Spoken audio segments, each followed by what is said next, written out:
Alright,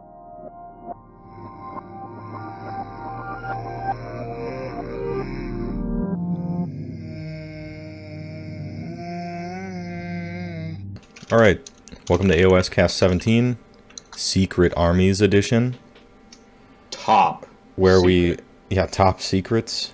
Where we talk about armies we pretend to have kept secret, but actually we've just been talking about for a long time. Joined by Mr. Mephisto.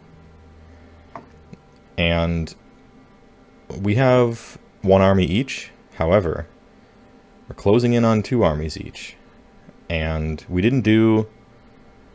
I kind of stopped doing Battletome reviews on the show when they just came out because everybody does that, so who cares? And you're just kind of looking through them like, well, this seems good without playing it. This seems good without playing it, And so how useful is that after like a month of people actually playing the armies? I mean, some people are better at predicting than others, sure. But I called DOK. I called DOK in our Battletome review that never aired. Yeah. Totally cool. Oh, did I not air that one? I don't think you aired that one, and I don't think you aired IDK. I think I did air IDK because I put a lot of memes in it. Okay, maybe but IDK. That's probably my worst. That's probably my worst show. So don't go watch it. Don't do it. Don't go watch it. However, DOK is his best show, and it's like a cult classic that like only the people in the real inside track to HeyWoah's YouTube. Yeah, only the people who participated in the creation of that show and who broke into my house and watched it on my computer would know that we were 100% right about everything. Of which there are two confirmed cases of people breaking into your house and watching it. So there are 2 people out there that can confirm this story. Right, and I'm probably the only YouTuber in the world who tells people not to watch his other shows. Adventures in keeping it real, right? So. Right. Anyway, Secret Armies Edition. As you know, I play Beastclaw Raiders. As you also know, they suck real bad. And I'm bringing them to events because they're sweet looking. They don't suck. They're just good challenged. They're challenged at being good? Yeah. Alright, they don't suck. They just only have bad matchups, and they're not good at playing the game the way it is meant to be played, which is to the battle plan. So they can't do that. And almost every other army is a bad matchup, except for 6 armies out of 42. The 6 armies that are below them in the bottom 7, statistically. Right. And one of those is a bad matchup, because Ironjaws are actually pretty good against us, but that's neither here nor there. So anyway, while I patiently wait for a Beastclaw book, and hope that it's not Gutbuster soup, I decided to jump in on a second army. Pun intended, I guess, because it's Idnef Deepkin. And it's a secret, so don't tell anybody. Yeah, but don't tell anyone. Luckily, nobody watches this show, actually, like if you look at the stats. So I think the secret is pretty safe with the HeyWoah channel. Right. And you've been playing Legions of Nagash since before it was good, by the way. So yes, you got your credit card on that one. Yeah, you got your cred. Your old school cred. Played in Nagash when you had to pay for summoning, and he was actually bad. And Clown Car was freaking everywhere. Yes, yeah, and his worst possible matchup was the best army in the game. So yeah. Right. He's since received some bad matchups in the meta, and things are mostly balanced as far as LN now, for the most part. But your reason for getting a new army is slightly different than mine. It's not like my army sucks, I'm going to buy a new army. I probably characterized that a little wrong. Well, to be fair, you can only paint so many Thunder Tusks before you need to like paint something else. And if you're really like that's the thing I worried about is like we have all the models sitting around for all the flavors of Legions of Nagash I would possibly want to run. When it gets right down to it, I only really want to run like 2 variants of the list I always run because the Bone Zone's where it's at, yo. Yeah. And so like you're at this point where like I want to hobby and do something, productive and like really take my time with the hobby aspect and really just, instead of rush out something to tournaments, I want to like, take my time. I love my Legion of Nagash list. I love Nagash. I'm the death, I am the perennial death player. I will always, when I checked the box on the survey, I said my Grand Alliance was death, right? Like, but still, it's nice to have a vacation home. It's nice to have that house in Florida that you go to 1 month of the year, and that not to live there, but it's a nice vacation. Also, right. it's nice to have something to be working on, and not be rushing. That's something I really learned, and I want to put a pin on this for newer prospective players. I rushed a lot of Beast Claw painting to get ready for, like, whatever, some event that I can't even remember anymore, and I can't even remember what I did in that event. My painting for the last year has only been rushing something to be able to get it into an event. And now, I have 9 Yetis that I don't think look good. And I have 4 Stone Horns, of which 2 I like, and 2 look as rushed as they were. And that's a drag, man. Like, you want to be participating in events, because events are like the best thing about playing AOS. But also, you want to take your time so that you're doing the hobby half of the game, and half is even a mischaracterization. It's like 99%. Well, you frame it really well in your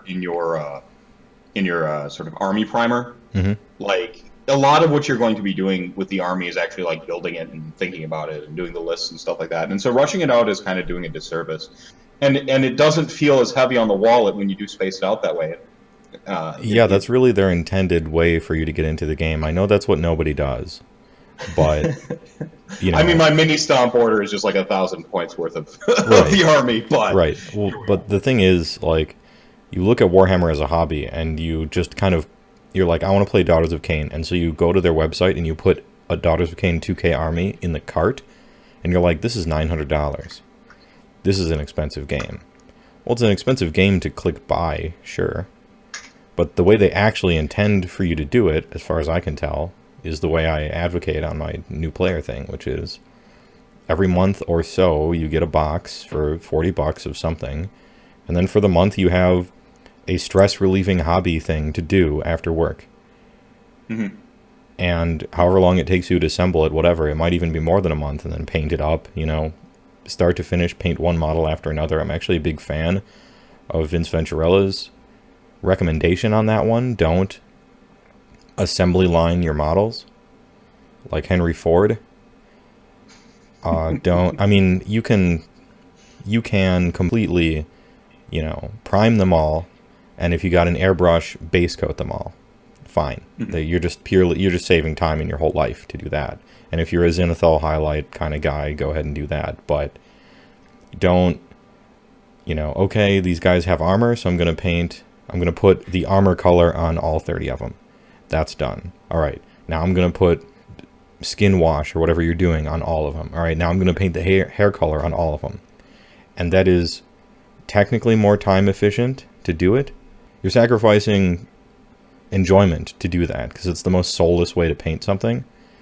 It really does, like, what are you, in a factory now, Well, yeah. The goal isn't to paint your models as quickly and as efficiently as possible like a robot. The goal is to have fun during a hobby and improve. And you get to see, it's the real secret. Like, you get to see something start to finish. You get to see that progression happen all the way till you're done. And also, it's also a little mental trick, because if you're assembly line painting your dudes, I guarantee you when you're done with the base coats on all of their different parts and maybe washes on everything, you're going to look at that unit of 30 and you're going to hold your highlight 00 brush in your hand and look at all 30 again and be like, these are fine. You know what I mean? And right. It's a way to trick you into making your guys look a little better by putting a little more effort into them by painting them one at a time. Like, if I bring Beast Claw to my next tournament instead of rushing Idneth out, so what happens then? So I don't do well at Midwest Meltdown? Okay. I'll live. I'll bring Beast Claw. I probably won't do very well because Beast Claw isn't very good. People high five you for bringing Beast Claw. Yeah, I've with Beast Claw, the best I've ever done, I went 3-2 a few times. And I've gotten actual last place with Beast Claw before. Like, it doesn't matter. Like, it's fine. I can deal with it. Hey man, It's better to take your time and have a nice little hobby experience after work. And get something that you either are really proud of, or are really proud of the progress you made getting better when doing it. Right. Sometimes, often both, you know. That's the real secret of the Secret Armies video. Because on first impressions, you didn't much care for them, actually.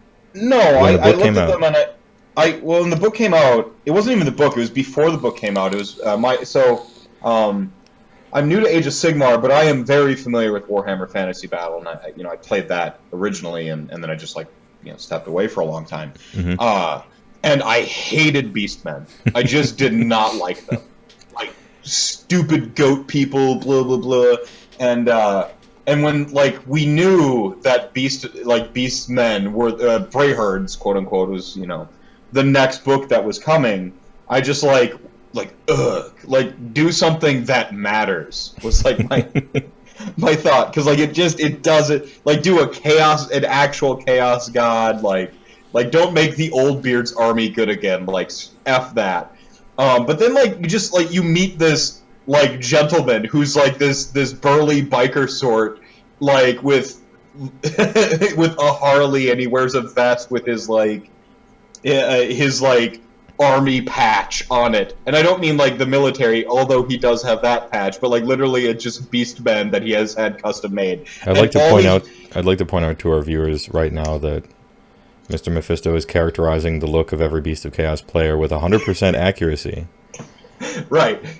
So you meet old burnout biker dude. They play Brayherd. This is a fact. And they were the pure happiness of witnessing this on somebody's face, changed my perspective. And then it was just and then Sam and I did our deep dive into the battle tome, and I'm just these guys there are good ways to build this stuff. I was just and Sam said the key phrase that really made me flip the switch, because I think I prescribe to the ethos where you gotta love your battle line, or the thing that you're going to play with the most in your army, right? Well, yeah, you're required. Well, there's two really. One is you're required to play with battle lines. You have to, and you don't want that have to feel like capital H, capital T, right? You don't want it to be a tax you're paying. These skinks look stupid, and I have to play them, and they're really good, so I have to play a bunch of them. And the second thing is, in a lot of factions, maybe the majority, I don't even know, your battle line is the thing that you're going to be running a lot of, and you're going to be using, your battle line is kind of your strat. Mm-hmm. So skeletons, they're real good, and then you choose heroes that make them better, and that's sort of your game plan. Mm-hmm. It looks like Fire Slayers, Daughters of Cain, Witch Elves and Sisters of Slaughter are real good, and they're going to absorb buffs, and you're going to play a bunch of them, and that's sort of your game plan. Sequitors are real good, and you're going to put a Castellan next to them, and they're going to absorb buffs, and they're real good. Your battle line is often your main strat, besides some other stuff you're doing. And so you definitely want to think they're cool. There are some armies that, your battle line is actually attacks, and you run as few of it as humanly possible, and then everything else is awesome, and that can be cool. And that can be Beast of Chaos, actually, because you can just 3 of 10, 180 points in on Ungors, right. The minimum thrown at it, and then you just go on and you do. And then 30 enlightened on disc, right. Yeah, right. And so then that's fine, because you can toss them in the fire, as we'll get to later. Right, and that's what Sam said to me. That was the click moment for me. Was Sam was they're supposed to look dumb, and then he had this anecdote. Can't you just imagine a Bray Shaman dragging one by its little stubby horn and throwing it in a volcano? And that became the entire basis for my army.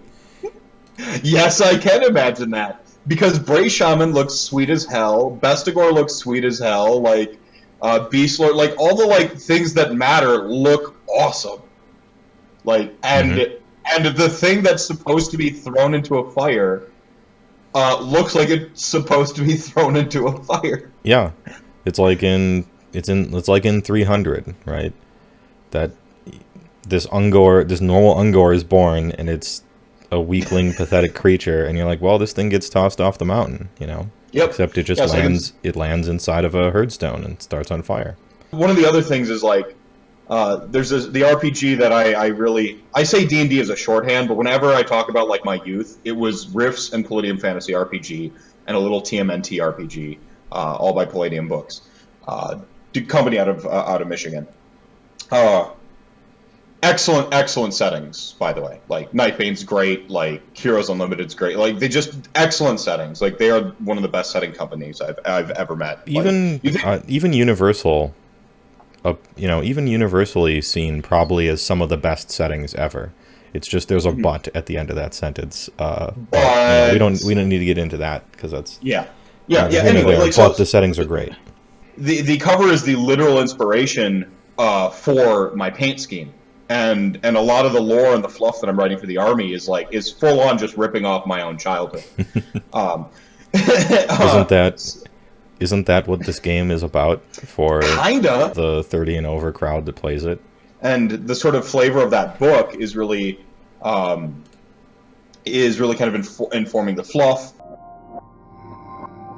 I'd play Palladium Fantasy. I'd play. Well, yeah, I mean, D&D is shorthand. Oh, okay, most people don't know the other tabletop RPG. God damn, I want to get Sam to fucking run his goddamn game. I want to play Rifts. Should we do fluff? Like actually talk about like the fluff. Do you have fluff for your IDK list? No, I don't. So I don't have fluff yet for my army because for me that kind of stuff happens organically when I'm painting it and when I'm customizing it and like during the first few play sessions, and I'm just kind of getting a feel for it. I'll be like, I'm painting this Thunder Tusk and the rider on it, and I'm like, oh, okay, there's a little spot on a Thunder Tusk where you can kind of put like a clan marking. And I put the clan marking, and I'm like, I wonder who put the clan marking on there. Why did he choose it to look like this? Maybe it was the guy, maybe one of the Huskards fancies himself an artist. And so he's the one who puts all the he paints on the flags of, all the Mornfang banner bearers. Oh, and so now I can put like sweet designs and tattoos and stuff on the Frost Sabers and maybe some of the guy's shoulders and stuff. And so this guy really is like an ogre who fancies himself an artist. Like, that's funny. What's his name? Well, what would an ogre call himself if he thinks that he's a great artist? Humongous Rembrandt. Great. All right, so he it's the only artist he's ever heard of, except he's huge, right? Because he's an ogre. So this is to him like a really serious, awesome name, but to us we're like, this guy's fucking stupid. It's so great. And then okay, so who's the Frost Lord of this Alfrestun now that is with a guy like this, And then he's riding the mighty Gore Shuffle, the oldest Stonehorn in the Alfrestun, and all this. And so when I'm painting, when I'm building it, that's kind of where I'm coming up with this stuff. Rarely do I have, a whole story for my guys before I've really done it. You gotta see a rose bloom before you can give it the name, right? Well, sometimes no. Sometimes you start with a great concept, and then that's, where you go to. So, to be fair, I had several months to ruminate on Beasts of Chaos. Sure, it was all theory crafting and list building and empty bases for me, for a long time. You got some lore for beasts. Yeah, I spent a lot of time. I spent a lot of time ruminating and thinking, and in particular, I was driving out to an on-call, 2 hours away, and I called you up on the phone, and I'm like, I have an idea, and we had a long conversation, but basically, I really leaned fully in. I was kind of hesitant to really fully embrace the Palladium books, the Palladium Fantasy RPG theme wholeheartedly, to the point where I felt like it was shameless. But I think honesty in your influences is super key as an artist and a creative. That's the difference between an homage and a ripoff. decides whether it's good or not.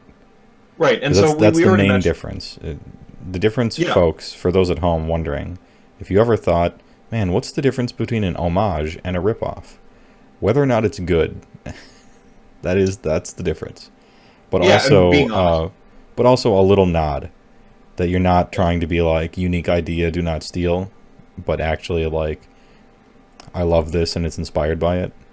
Yeah, and so and it honesty, was like you said.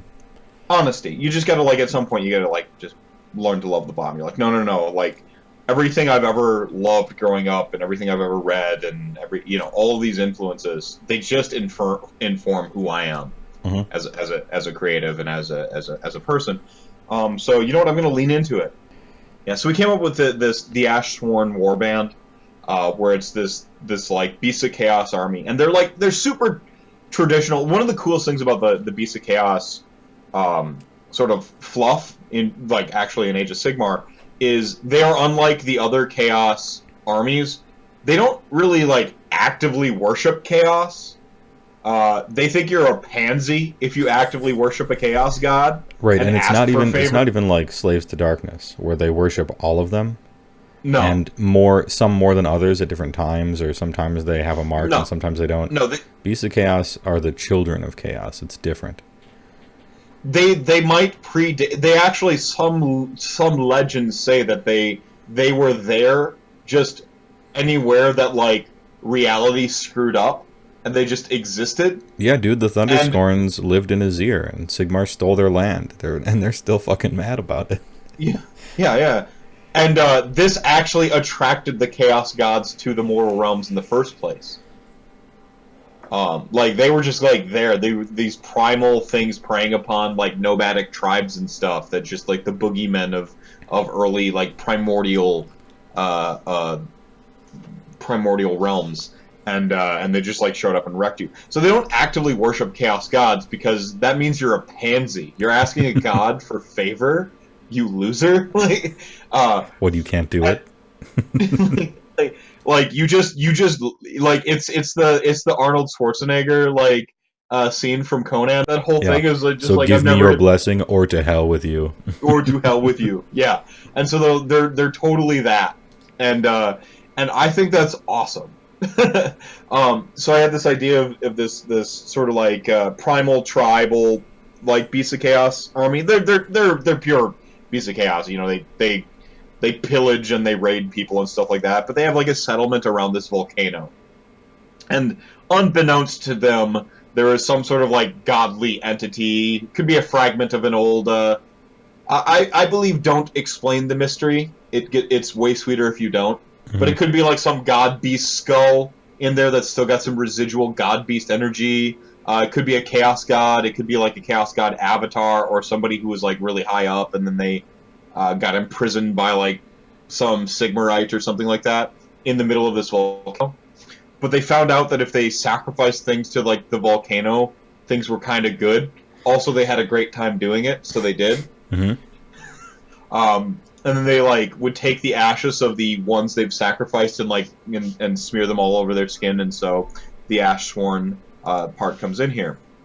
Also, it's a great hobby opportunity because I'm gonna have to figure out how to paint someone's skin that has skin, but then they have ash over it. And stuff. Yeah, you have to figure out how to do the Kratos effect, pretty much. Yeah, pretty much. So yeah, that's gonna be great. Want to do that. So they do that. And when they sacrifice people, they totally get visions and stuff, and it's pretty metal. It's just a heavy metal album cover the whole time. That's what they are. They're listening to Dio and destroying things, except instead of riding the tiger, they are the thing that you ride the tiger at to fight. Mm-hmm. And they one of these sort of last visions they get is of an upside down volcano, the pyramid that Nagash built. A big black triangle. To them, it would be a volcano looking thing, right, because that's what they're used to, but it's actually the Black Pyramid. They're just kind of misinterpreting the signs, which is normal. Right. Totally totally on theme, I think, for like a primal tribe, just interpreting the visions and stuff like that. So they see this upside down volcano explode, and around the time that happens, the volcano that they've been just uh, like sacrificing dudes kind of like goes pseudo dormant, and so they actually like I've got like a couple versions where like a fragment of the pyramid actually like shatters the volcano. So I like the idea of like a cracked volcano in the backdrop, you know? Oh yeah, like a big fragment of the pyramid, like a meteor, you know, like comes in and exactly. smashes into the volcano and blows everything up. And now Yes. the volcano is like spewing out just like soot, and it's not even, it's basically dormant now, and Yeah. something needs to happen. And so they're like, oh, we gotta Yeah. tunnel so like in and, you know, yeah, save the molten core. the molten core Yeah. of it.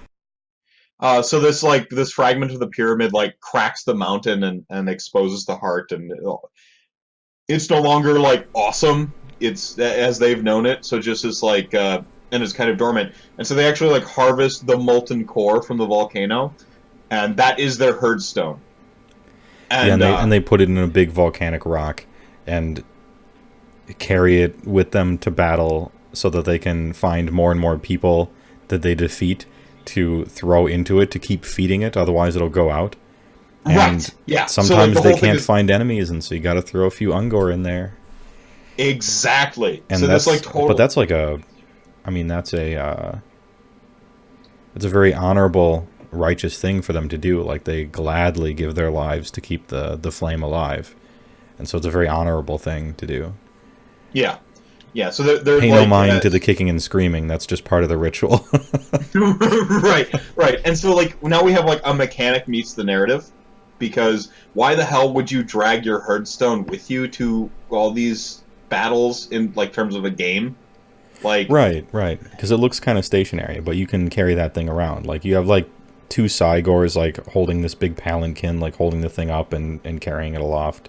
yeah, so modeling opportunity there for me. I want my display board to have some sort of beast of burden carrying the molten core aloft. Yeah, it could be a Chaos War Shrine. That thing actually looks like it could have a herdstone on it. Ooh, And it's got I these haven't two thought like about that. giant guys that are all like deformed, like holding it on their backs, like Oh, that's actually a like great Atlas, you know. And plus, it's a war shrine, and you can put the thing. I don't know idea. the And so size of like everything, but that could be a good idea. no, that's a great idea. Yeah, so I want to like model the thing that reflects the narrative, that reflects the rules, because you have a herdstone that you deploy, right? And so they totally would have this like cart or whatever, this beast of burden that is carrying the molten core, and they like toss it down before they scrap, so that they can take and throw your blood on the pyre and keep it going.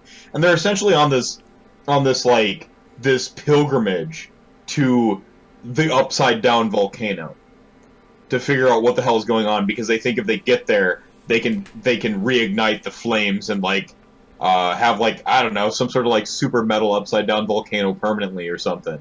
Like they're just interpreting visions, right? They're primal and stuff like that. And so I've given myself like a segue, or like a really good like backstory for an army to kill anybody, but also kind of like hang out with anybody. Yeah, like if you have information about where the Black Pyramid was, or where how Nagash connects to that somewhere, or like how to get to Shayesh and stuff like that, then there's some room for interaction. And if you need an excuse to fight literally anyone, we need more people to throw in the fire. Like toss them in the oven. Oh, here's fire slayers. Well, it's in the name. Great. And they're just the right size to throw in. You don't even need to chop them in half first. We find that they burn a little bit longer than the other bodies too. Yeah, they got that mortal wound save. Yeah, it's like the like they're that good coal, that organic shit. Like it just burns a little bit longer, you know. They're clean coal in Fire Slayer. Clean fire slicer are clean coal for the furnace. Yeah. Yeah, so like that's kind of like the flavor I'm leaning into. It kind of ties into the book fluff a little bit. The book fluff goes a lot more in depth than like the sort of primal nature and how they're tied to the chaos gods, and it's got a bunch of different myths in it.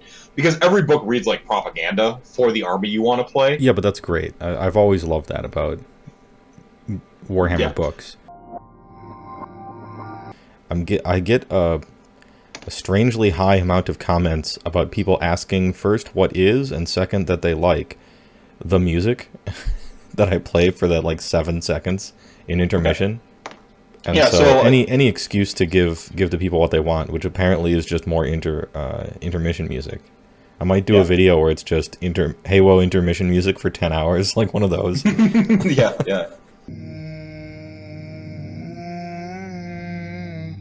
The possibilities of this army just began to unfurl, and this is back in October. And then it went a step further when basically I, as is my nature, did a hot take on the internets, and said I think Beasts of Chaos is a tier 1 army, and my friend Brendan Melnick, and I'm going to call him my friend now because I think we've built a proper rapport. Well, you gave him a 5 on sportsmanship, which means that you're friends. So that is legal. That's legally binding now. I've never actually played Brendan. Oh, never mind. All right. No, I've never played Brendan. I did get everything wrong about our characterization of him in one video because I only kind of had assembled a couple ideas of who he was, and complicated man. He's a complicated man with many layers. And he basically says you don't plant a flag in it. And when he says that, like, I first off I appreciate it because now it's like anyone can just be like I think this army's great, but then to be specific, and to start like building lists and be like, and one of the things I gravitated towards kind of early on was Enlightened. I think it was like doing 2 of 6, not quite the 9 in a couple of my list builds and stuff like that. I really, I just looked at these things, I'm like, these are great. And so, I really, Gavspawn and Phantasmagoria were, always heavily featured in all these early lists that I was just kind of, proclaiming to the internet. And I had a rolling joke where I kept putting a couple things inside the list that were illegal, but that's because I really want them to be in the list. Right. Couple of those. It turns out shot called as well on that one too, because I believe one of the 4-in-1 lists at Adepticon was Enlightened Heavy BoC. Yeah, according to LLV stats, a lot of BoC go 4-in-1. Yeah. It has a high density of 4-in-1 finishes.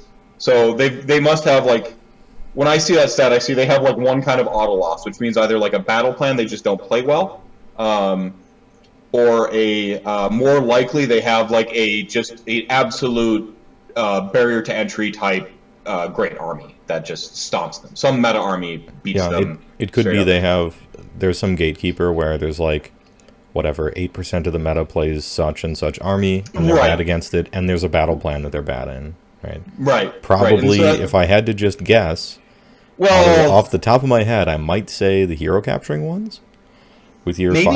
5 wound heroes. Could be.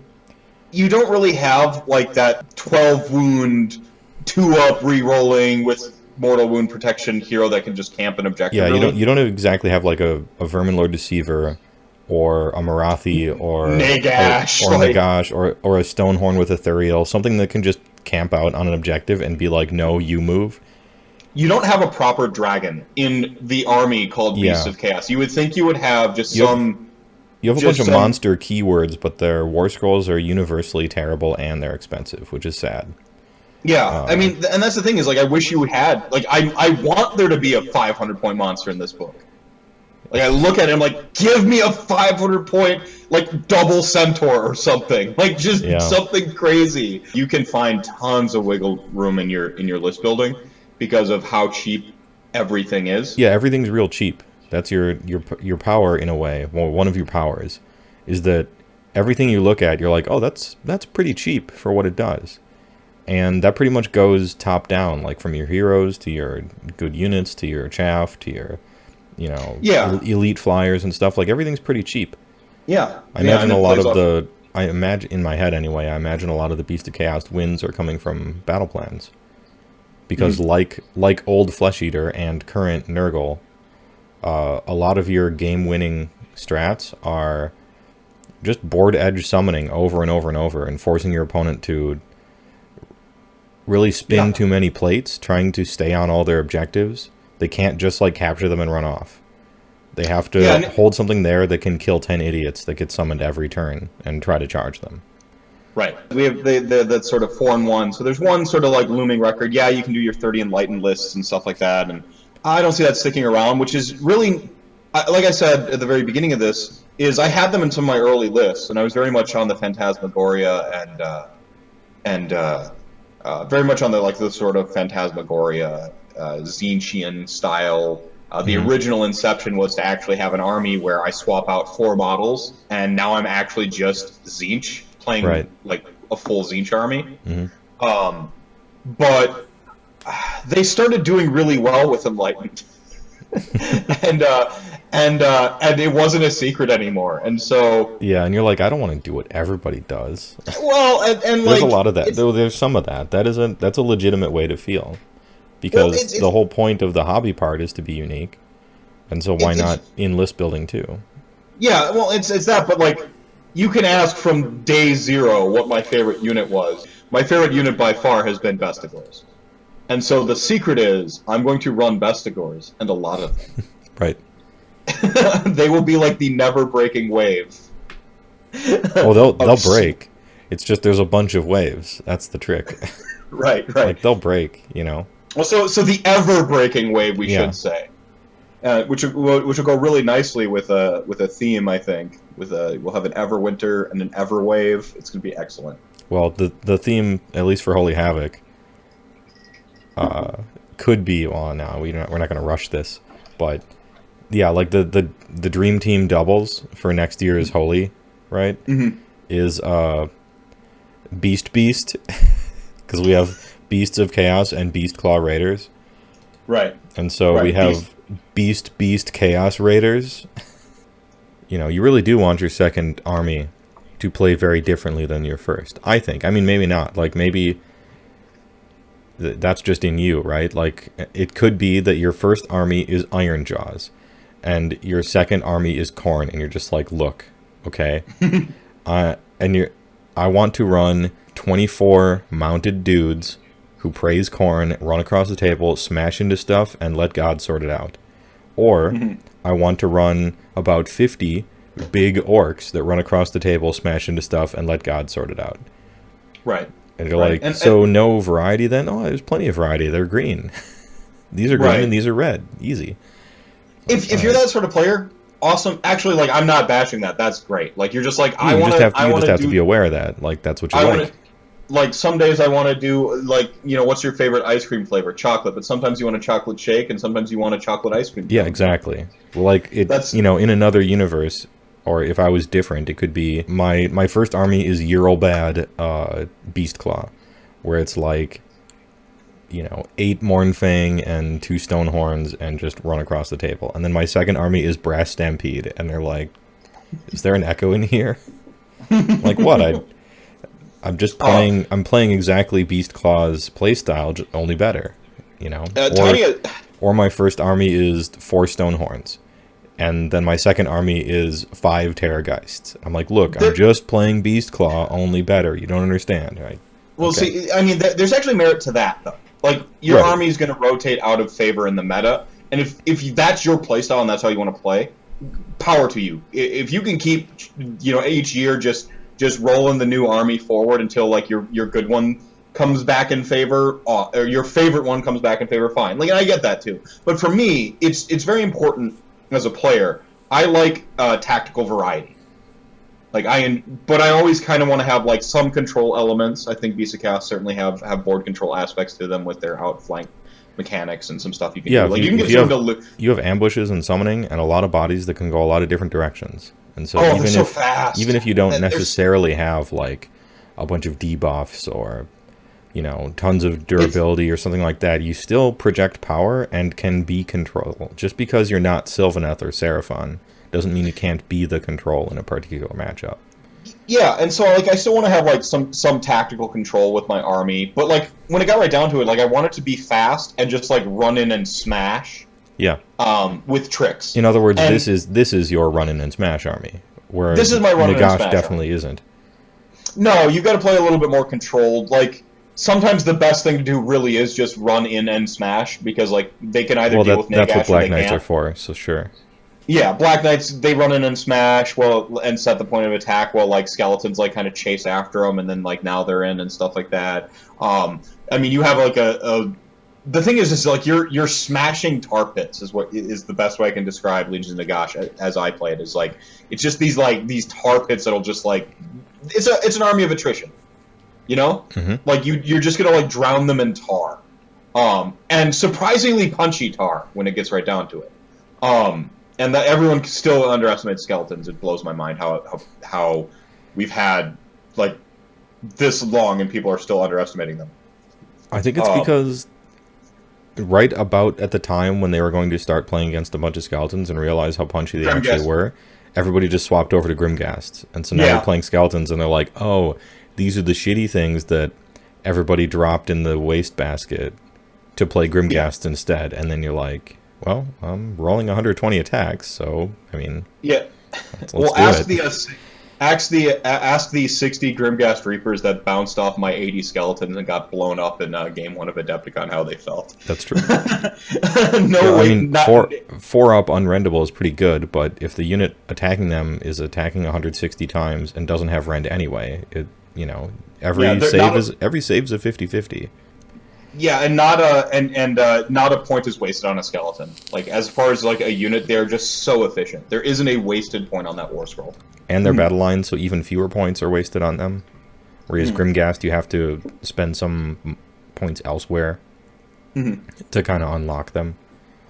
Yeah, I mean, but the point is like really like BoC IDK plays differently. Like we're talking about like with Gav spawn, and I'm going with the Vince Venturella reasoning on this.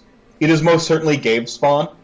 But to stop people from pronouncing it grave spawn or calling them grave spawn, I am calling them Gav spawn. I'm taking the stance. That's fine. So I'm calling them Gav spawn. I'm deliberately mispronouncing it to avoid a worse pronunciation, which is grave spawn. Gav spawn is like you want your heroes to die. It's freaking opposite day of undead.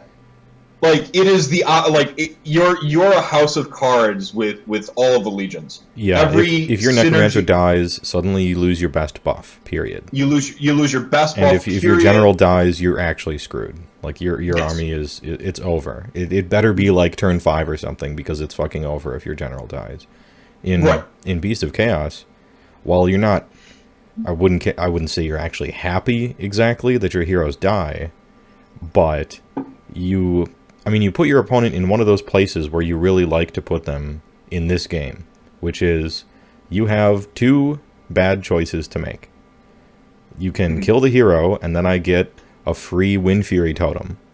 Or you can not kill the hero, and now I have a guy who can summon a big flaming, now I still have a spellcaster who's going to unbind your stuff and cast buffs and debuffs and maybe summon and throw Ungors on the barbecue to get me more crap. Like it's gonna be it's what's really cool about it though is like with like you think about like a Beast Lord, he's 90 points, and if you kill a Beast Lord he's in that foot slogging hero hunter that unideal category of character, when it comes right down to it, he's 90 points. And if you deign to kill this 90-point idiot, I get a 50-point Wind Fury totem as a consolation prize. Who has a better command ability than he did. Although his command ability is okay. I mean, it's not that good bad. with Bestigors. It's good with Bestigors. Like, and you can give him the Sword of Japan because nobody else is holding anything useful. If you have a battalion, anyway. Your battalions are super easy to access, and we'll go a little bit more into this in maybe when we talk about the book itself. Yeah. But your battalions are really... You can just, like, have a battalion in Beast of Chaos, which is another thing I'm not used to with Legions of Nagash. There are 2 battalions worth taking. You kind of bend over backwards to take them.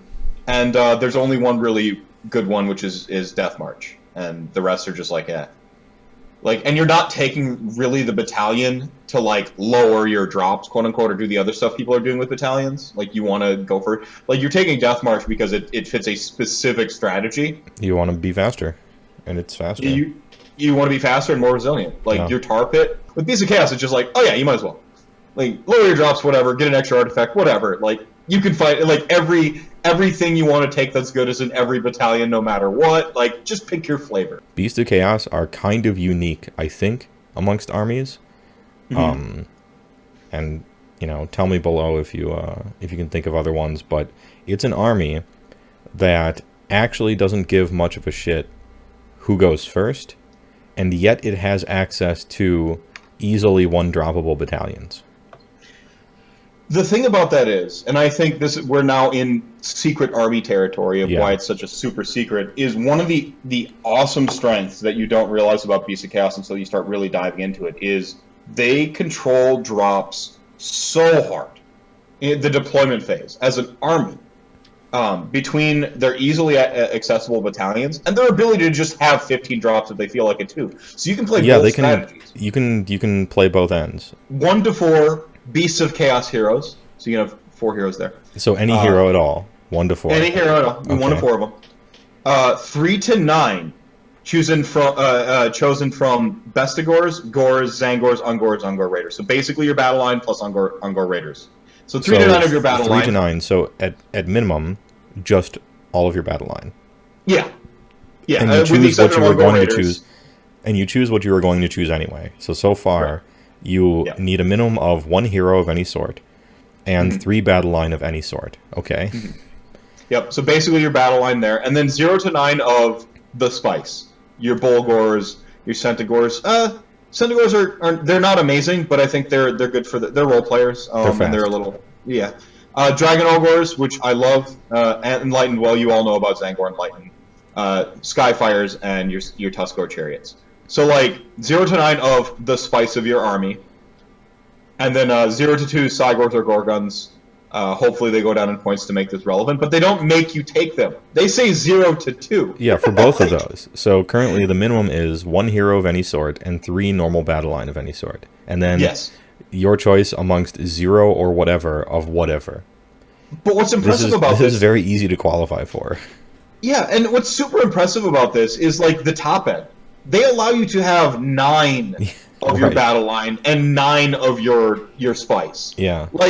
That's crazy town. So you can have 22 drops in a list if you're and that can be 1 drop theoretically. You could have a 3,000 point Beasts of Chaos army that is either 1 drop or 22 at your option, which is neat. Which is neat.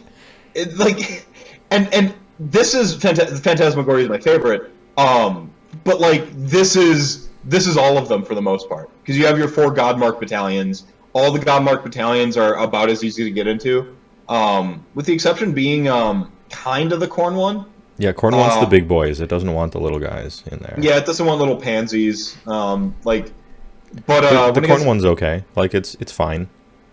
I mean, I think there's some technology that we've since waved bye-bye to now that Khorne has a new battle tone. But for a period there, going brass to spoilers, the Khorne Godmark battalion, and then also Gore Pilgrims, and running as Khorne, could be a lot of fun, because basically what you're doing is you're swapping out the crappy nerfed Bloodletters for awesome-ass Bestigors, and then doing all the Gore Pilgrim stuff. So, that was a pretty solid build, I thought. But yeah, so you have these Godmark battalions, and then also Desolating Beast Herds got some tricks, Thunderstorm Herds got some tricks. You've got some good, just quality battalions to gain access to if you want to lighten up drops. I think Desolating Beast Herd was my favorite amongst them, just as an outsider, I think it's the most useful. You're not going to be 1 drop with this. No, but you're not. I'm of the opinion that I don't really want to be in Beast of Chaos. And to put it another way, I actually kind of like highest drops possible. Well, not highest drops possible. I like 1,000,000 drops Beast of Chaos. I think they're an army that doesn't much care who goes first, and you can really play with priority with them in a way that's pretty strong. Now, not as strong as somebody with a lot of shooting, like Chaos Dwarves. You can't go full Rob Symes on it.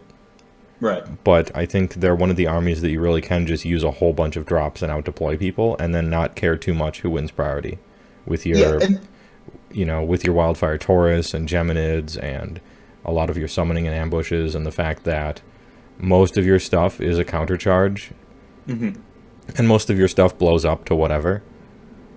If Yeah, if you're going MSU, like everything's chaff. It doesn't. yeah, like, so it's like 300 points of buffed witch elves. Yeah, they'll kill 120 points of whatever. But that's the thing is, they just spent a turn doing that, right? And right. now you get to countercharge them with some dudes that'll do some damage, and then they'll die. Okay, that's why everything's cheap. Everything's cheap on purpose so that you throw it away, gaining tempo advantage over and over. This gives you a if you think tactically about an army, the way a battlefield general would, like sacrificing pawns to succeed. Right, yeah. The Beasts of Chaos is that personified to the utmost, which is another thing I really enjoy. Like, there are quintessential aspects of my personality, which is why I love playing death. They're fucking skeletons. They're gonna die and they're gonna come back. I love that. So like, I liked it as a core style of play, which I still have with my Beasts of Chaos. But like, it's different. So I get to like be different day with this new army, but then I also get to like kind of do stuff that's just core to how I play games. Like, if I play Magic the Gathering, I'm usually like the control combo. Like, I like to kind of control it and then turn on my heel and decide to win the game. Mm-hmm. And both my armies play very similar to that, but like we up the scales on how much I turn on my heel. I think is really like where it breaks down. Like, Nagash is a little bit more in on the control, a little bit more attrition. Like, he goes for the hard lock and then the win, whereas like Beasts of Chaos go for like the sort of like temporary quick exchanges type card advantage stuff, and then goes for like the throw. Mm-hmm. So, and again, on the secret technology side of things, I think the unexplored space, not the unexplored space, I think there's some savvy players out there that have figured it out. Beast of Chaos has the most tools for winning deployment of a lot of we're talking like Sylvaneth, Beast of Chaos. You've got a lot of tools for winning deployment. Yeah, now you will be giving stuff up by going one drop exactly, Most, even if you're putting everything in a battalion, you probably want to be 3 drops so that you can get access to everything you want. But that's still, I mean, in current meta, there's 1 drop, and then there's 2 and 3 are basically the same.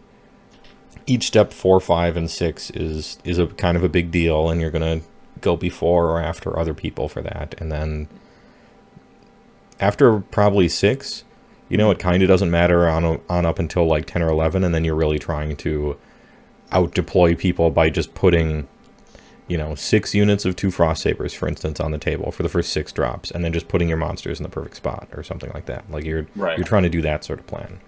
Right, and that's where ambush is like a really cool mechanic. Like, yeah, they can deprive me my 10 Ungor, my 60 points if they really want to scoot up on that board edge, but it's best for them to not care. Yeah, it's also a good combo to out deploy them, not care who goes first, force them to hedge off against your summoning and your ambushing because you have both, and on top of that, be playing endless spells that punish them for taking doubles.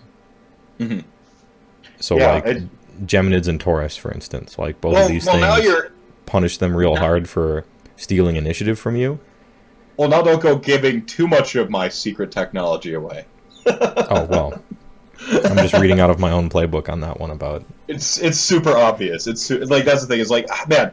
But yeah, so like, a lot of people have been going lately, they've been doing just, they've basically been doing Beast of Chaos version of IDK with Enlightened.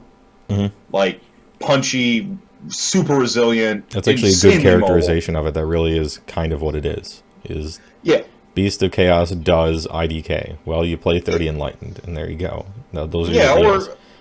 Or 18, and then you run like however many. Yeah, you run like 18, and then you run like a big block of like Zangor as battle line, and so, yeah, that's true. Because even the IDK lists, like, people talk about the 24 EO lists and everything, but honestly, hardly anybody does that. It seems to be the 2 units of 9 is what the community settled on for being the go-to. Yeah, and in the case of Beast of Chaos, and I don't know so much how this goes with IDK, maybe you can expand on it.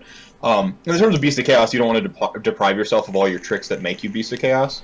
So you run like 2 units of 9 Enlightened, and you can still get in about 1,000 points of tricks. Just shy of 1,000 points. Yeah. worth of tricks. So you can have your good block of Zangor straight up, and then some Ungor to like go to this to feed the stone, couple Bray Shaman, etc.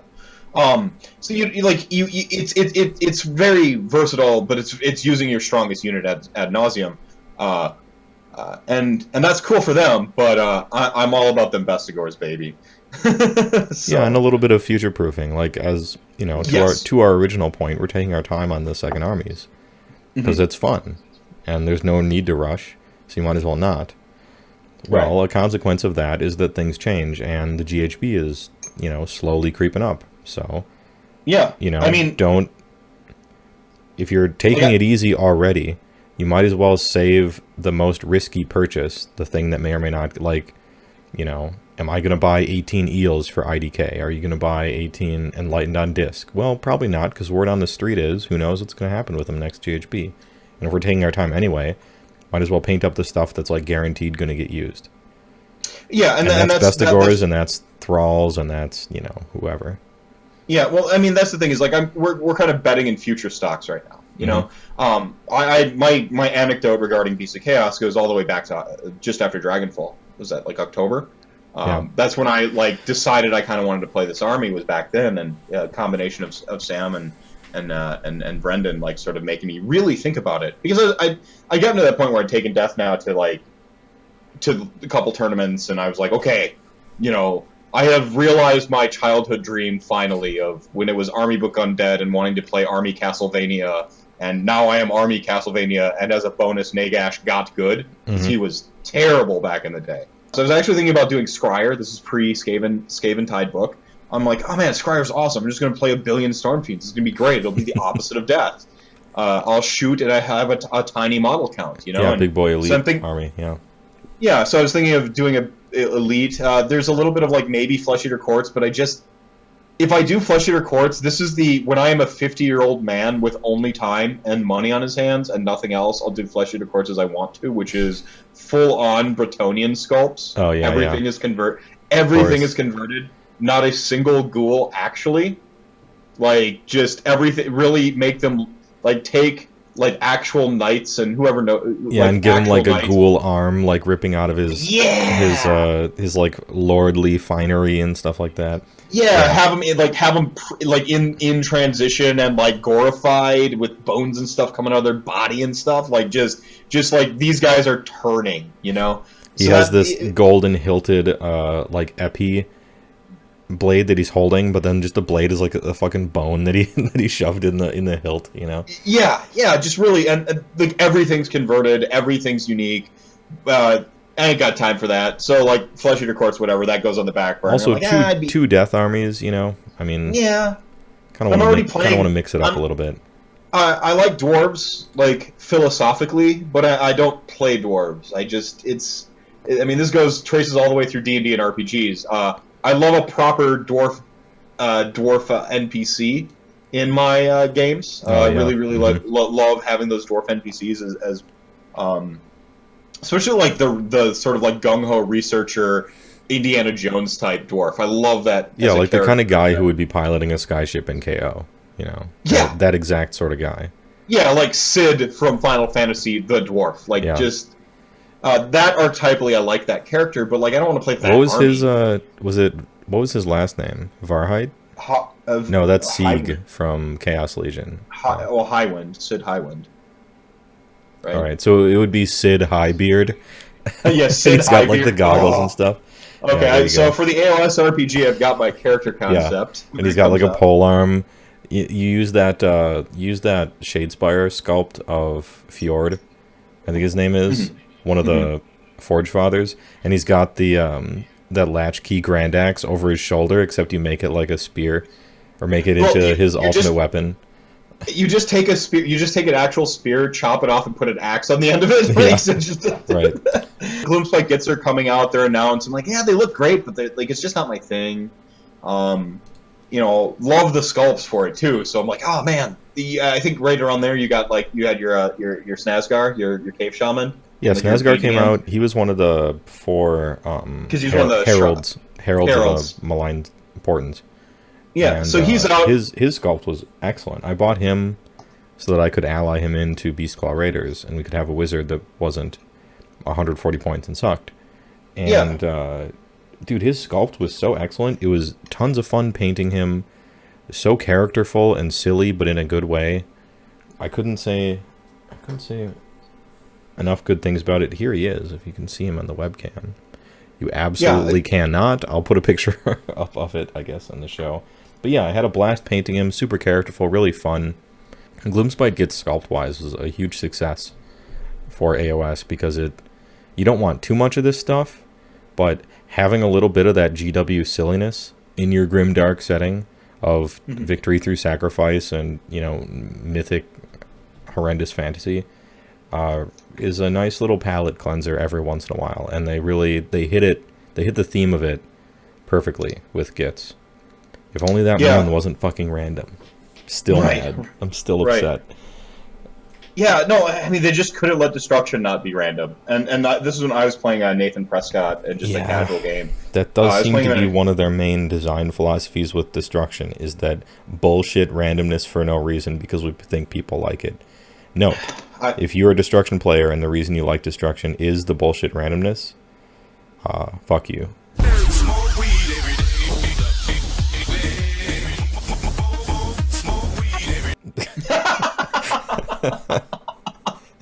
I was playing Nathan Prescott. I guess. Yeah, shots fired. My Nagash and his spellcasters, we had several, were just like Dikembe Mutomboing each other and unbinding back and forth. And I had this like greater epiphany as well, like other actual spellcasters who devote their lives to being good at spellcasting shouldn't actually be able to beat Nagash. Because Nagash has devoted several lifetimes to fucking doing that shit. Yeah, several hundred, probably. Yeah, like, all of the lifetimes. And then, like, a couple of worlds.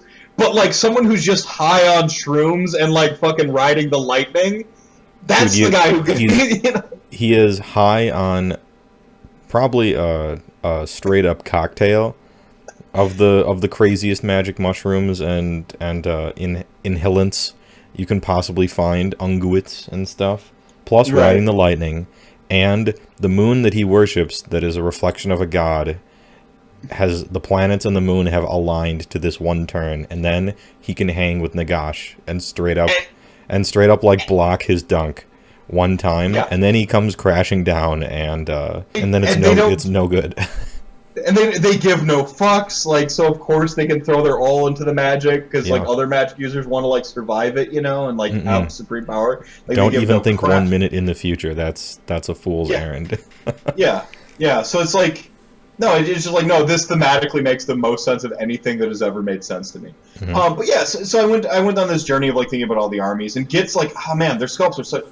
for me, like, it just objectively speaking, I think the two armies, just army-wide, as best sculpts are IDK, ignoring a couple of my disappointments with the fact that they didn't go full mythical monster for eels and sharks. The sharks are a disappointment sculpt wise, actually, and the eels look dumb. But everything else is so amazing that it still puts it up there for me as far as sculpts are concerned. But in the top three, in Gloomspite Gitz, you have that same concession, which is a lot of the older ones that they didn't update, which are still good. They're just a little old, that's all. But dude, all the heroes, the Trogoth like giant heroes, those are so excellent. The boingy boys with the lances and shit, like the new fanatics. Oh man, the new fanatics. And the new fanatics are great. With the face print on the freaking, like, on the ball, like, like excellent looking, like, models. And then I think I put KO there. Aesthetically, Aetherpunk isn't my thing, but I have to say, like, they had a concept and they nailed it. I think they're dwarves, so, like, they're limited because they have to be stunties, and that, like, and they can't be like. Gloomspite Gitz are also really short, but they can do cartoony stuff with them, and that you just can't do with a rigid dwarf. Right. If I had to complain about KO, it's probably that they're a little samey.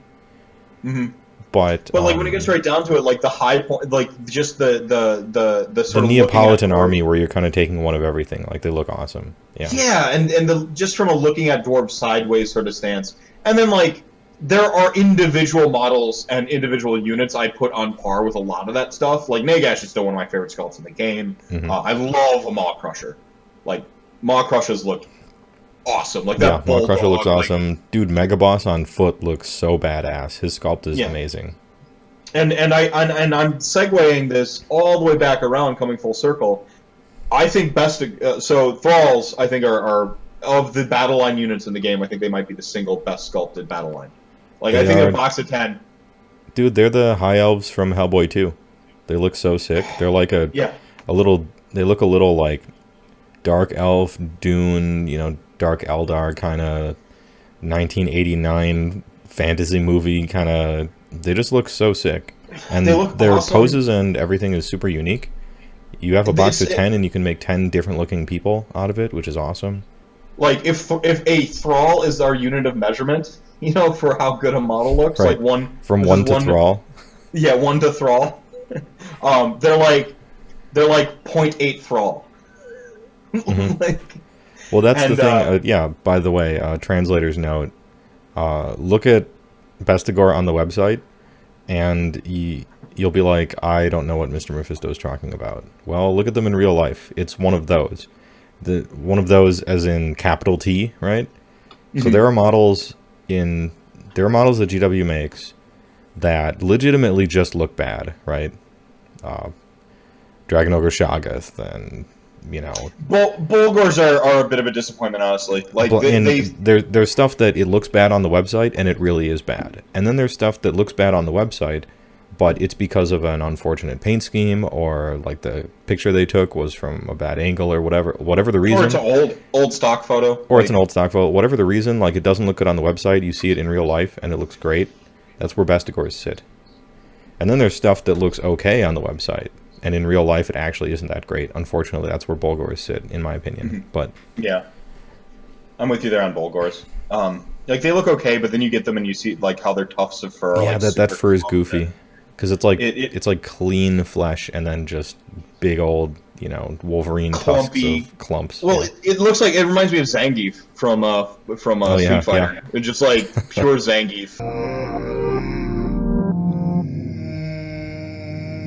And it's not even the I don't want to play the best thing, because I do think Flesh Eater Courts is the current. I always refer to certain armies as the boogeyman of the meta.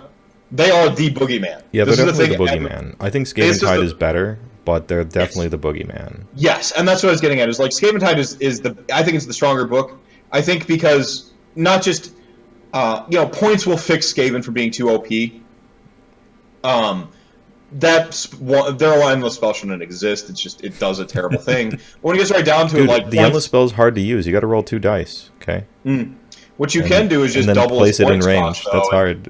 But that's the thing is you can double its points cost out of playability and stuff. You can do what they did to Cunninrock. You can just price it out of playability, right? Yeah. Also a note as far as meta is concerned, like when we say that we think Grizzlegore is better than Skaven Tide, it's the same reason. I'm gonna throw some magic down on you guys if you get the reference or not, but Skaven Tide is like Countertop Miracles in Legacy, and Grizzlegore is Sneak and Show in Legacy. Yes, perfect metaphor. And which one do you play in a unknown meta? You play the one that wins immediately and is super easy to play, so you don't have to ever think about anything. Even though Countertop is technically better and the stats show it. You have to customize your sideboard. You're thinking constantly and making hard decisions all the time. Blah, blah, blah. Mm-hmm. And, there are ways to just straight counter and deal with Sneak and Show. It has silver bullets, right? And a lot of people have access to them. But sometimes you're just like, yeah, turn 1, I show and tell. And you force it, I force back, and here's an Emrakul. Like, you can't win. Right. And it's nice to have that default setting of be just like no brain power required, I kill you, over the course of a tournament. It's nice to be able to fall back on that. Yeah. Because the Skaven pull was real, you have to understand. And then Skaven Tide comes out, and I'm just like, I'm good. I'm good. Like, I don't need to see what this could have been, if that makes sense. Like, I don't need to play this. I'm just happy it's good. Yeah, I'm just happy it's good. Like, they're gonna be just fine without me. Yeah, that's what I thought. That's what I thought about Gloomspite Gits, except they weren't good. No, I'm kidding. They're fine. They're fine. They're just the worst among all the second ed battle tomes. But that doesn't mean you're bad. No, it's just somebody's got to be the bottom tier. It's like, you know, there's 10 DPS. There's 10 DPS classes in the game, and somebody's the worst. And maybe the difference between the worst and the best is 3% DPS, so it really doesn't matter. But you know, they've got a higher skill floor too. They're harder to learn how to play. They are hard to play. Yeah, they have that bad combo of hard to play and random. And there's random, yeah. So why would you play that when you could just play the guaranteed? You might as well play Skaven Tide, which is like probably just as hard to play, except much less bullshit that you have to deal with.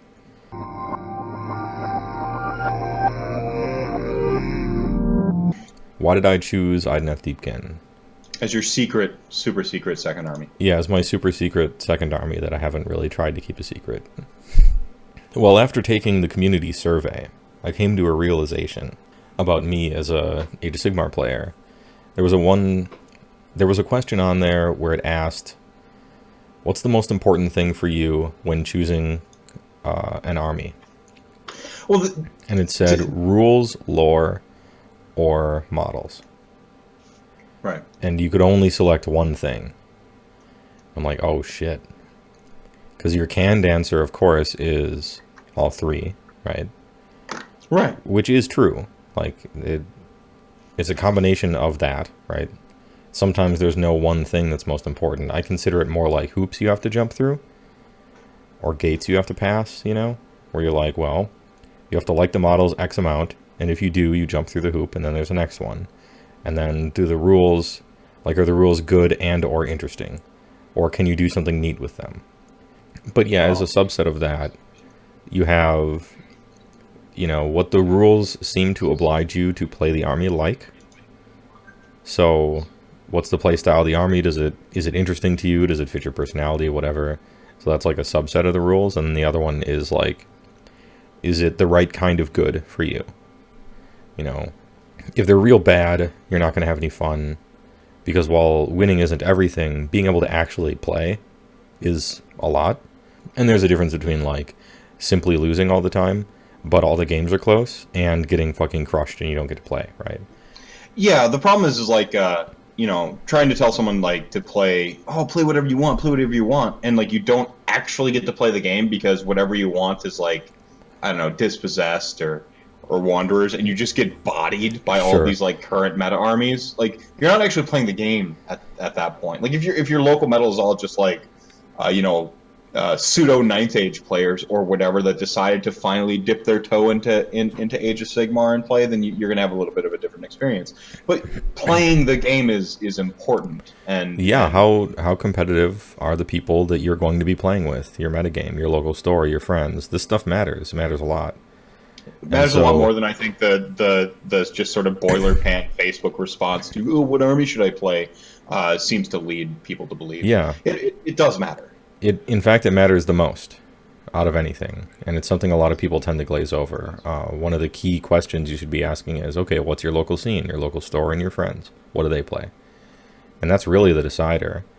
There's a world where someone chooses to play Stormcast with 4 Ballista and a bunch of Sequitors plus Evocators and Gavriel, something that most of the community would say is a pretty powerful army, and this guy just loses in his local meta every single match. He can't win a game to save his life because the people that he's playing against are just in the tippy top. You know, there's like 2 IDK players, there's a Grimghast Legion Nagash player who's just really good against that, there's Daughters of Cain with 90 Witch Elves, and there's Skaven with even more shooting than normal, right? Right. And then there's a guy who plays Iron Jaws and wins every single game he plays in his local meta. Like, he can't stop winning. And his local meta goes on Facebook and they're like, Iron Jaws is fucking broken. You know, this is bullshit. But yeah, but everybody there is like, it's 7 dispossessed players. and they don't like shooting. They're melee dispossessed players. They don't like allies. They don't like shooting. And so tiers matter, but I give people tiers and stuff like that so that they can reflect upon what people play in their local meta and then make a judgment call based on that. Right. And so that's important. We've stumbled upon the second secret of the Secret Army podcast or whatever here is context matters. Yes. Yeah, context matters. And it's important to kind of have all the information going into that, and then sort of do a self-assessment when you get into this army. And now I'm re-self-assessing after you're getting on this angle about the survey. And I'm like, oh, because I've just learned something a little bit about myself. Yeah, but after taking the survey.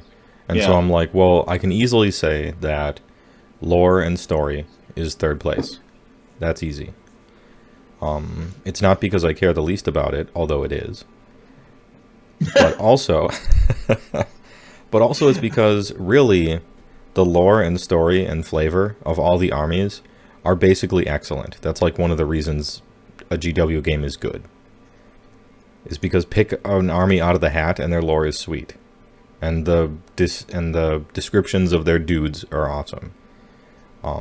There's very few outliers here. Some lore is better than others, like Flesh Eater and KO has just better lore than original Seraphon book and whoever, right? I think Dragon Order, because they don't even have a really...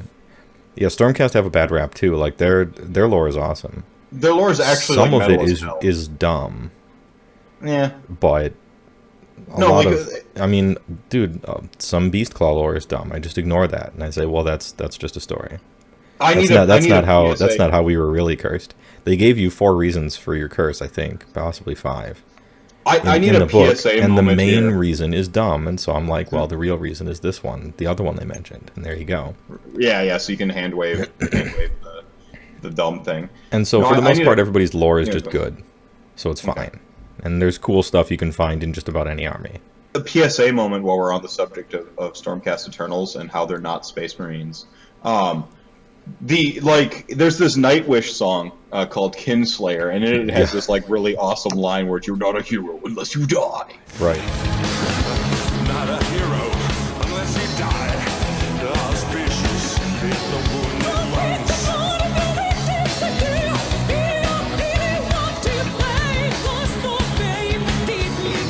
And that is the premise of Stormcast Eternals, turned to 11. The whole point is Sigmar has collected hero souls that have died and he has reforged them, and every time they're freaking heroic and die, they lose a little part of themselves. That's actually awesome.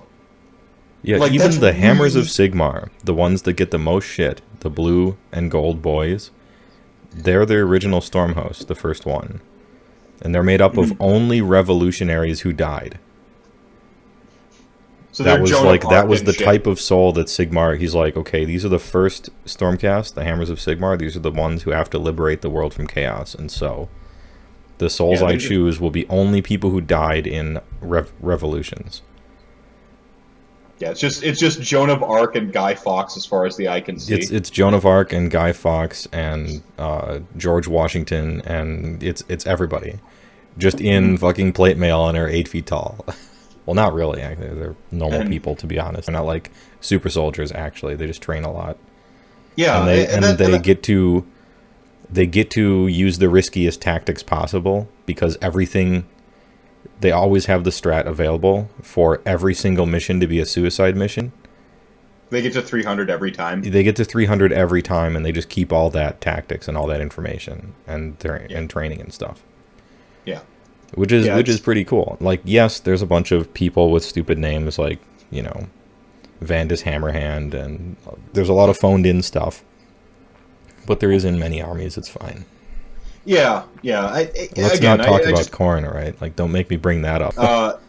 And to segue in a little bit of, I realize that I play villain armies. I've got to be the bad guy, but I digress on that subject. Continue. Well, almost everybody plays a villain army because almost nobody is just good in Age of Sigmar. I mean, 40k is more grimdark, sure. Yes. But just about everyone in Destruction is evil by any metric. You could say that Beastclaw are forced into their position they're in because they have to always be outrunning the storm, and they have this insatiable magic hunger that they have to abide by. They're basically kind of forced into this position. They would have been able to come up with a written language and culture and stuff if they were ever allowed to stand still, but they just can't. Well, they're actually like preternaturally like cunning and intelligent. Yeah, they're just they're not allowed to form civilization to build upon that like inherent. Now they also definitely drive monster trucks into shit that doesn't need to get smashed all the time. So I'm not saying it's purely a sad story, but you know, like most of Destruction is just evil. All of Death is just evil. All of Chaos is just evil. Do you know how Chaos can't corrupt you if you're dead? Correct. Other evil can't make you evil in a different way. However, you know, and all of Chaos is evil. Some Chaos does good things as a long-term plan to do bad things, like Tzeentch or whatever. But you know, they're all evil. And Order, almost every Order faction that has a book could be argued to be, if not evil, then extremely morally questionable.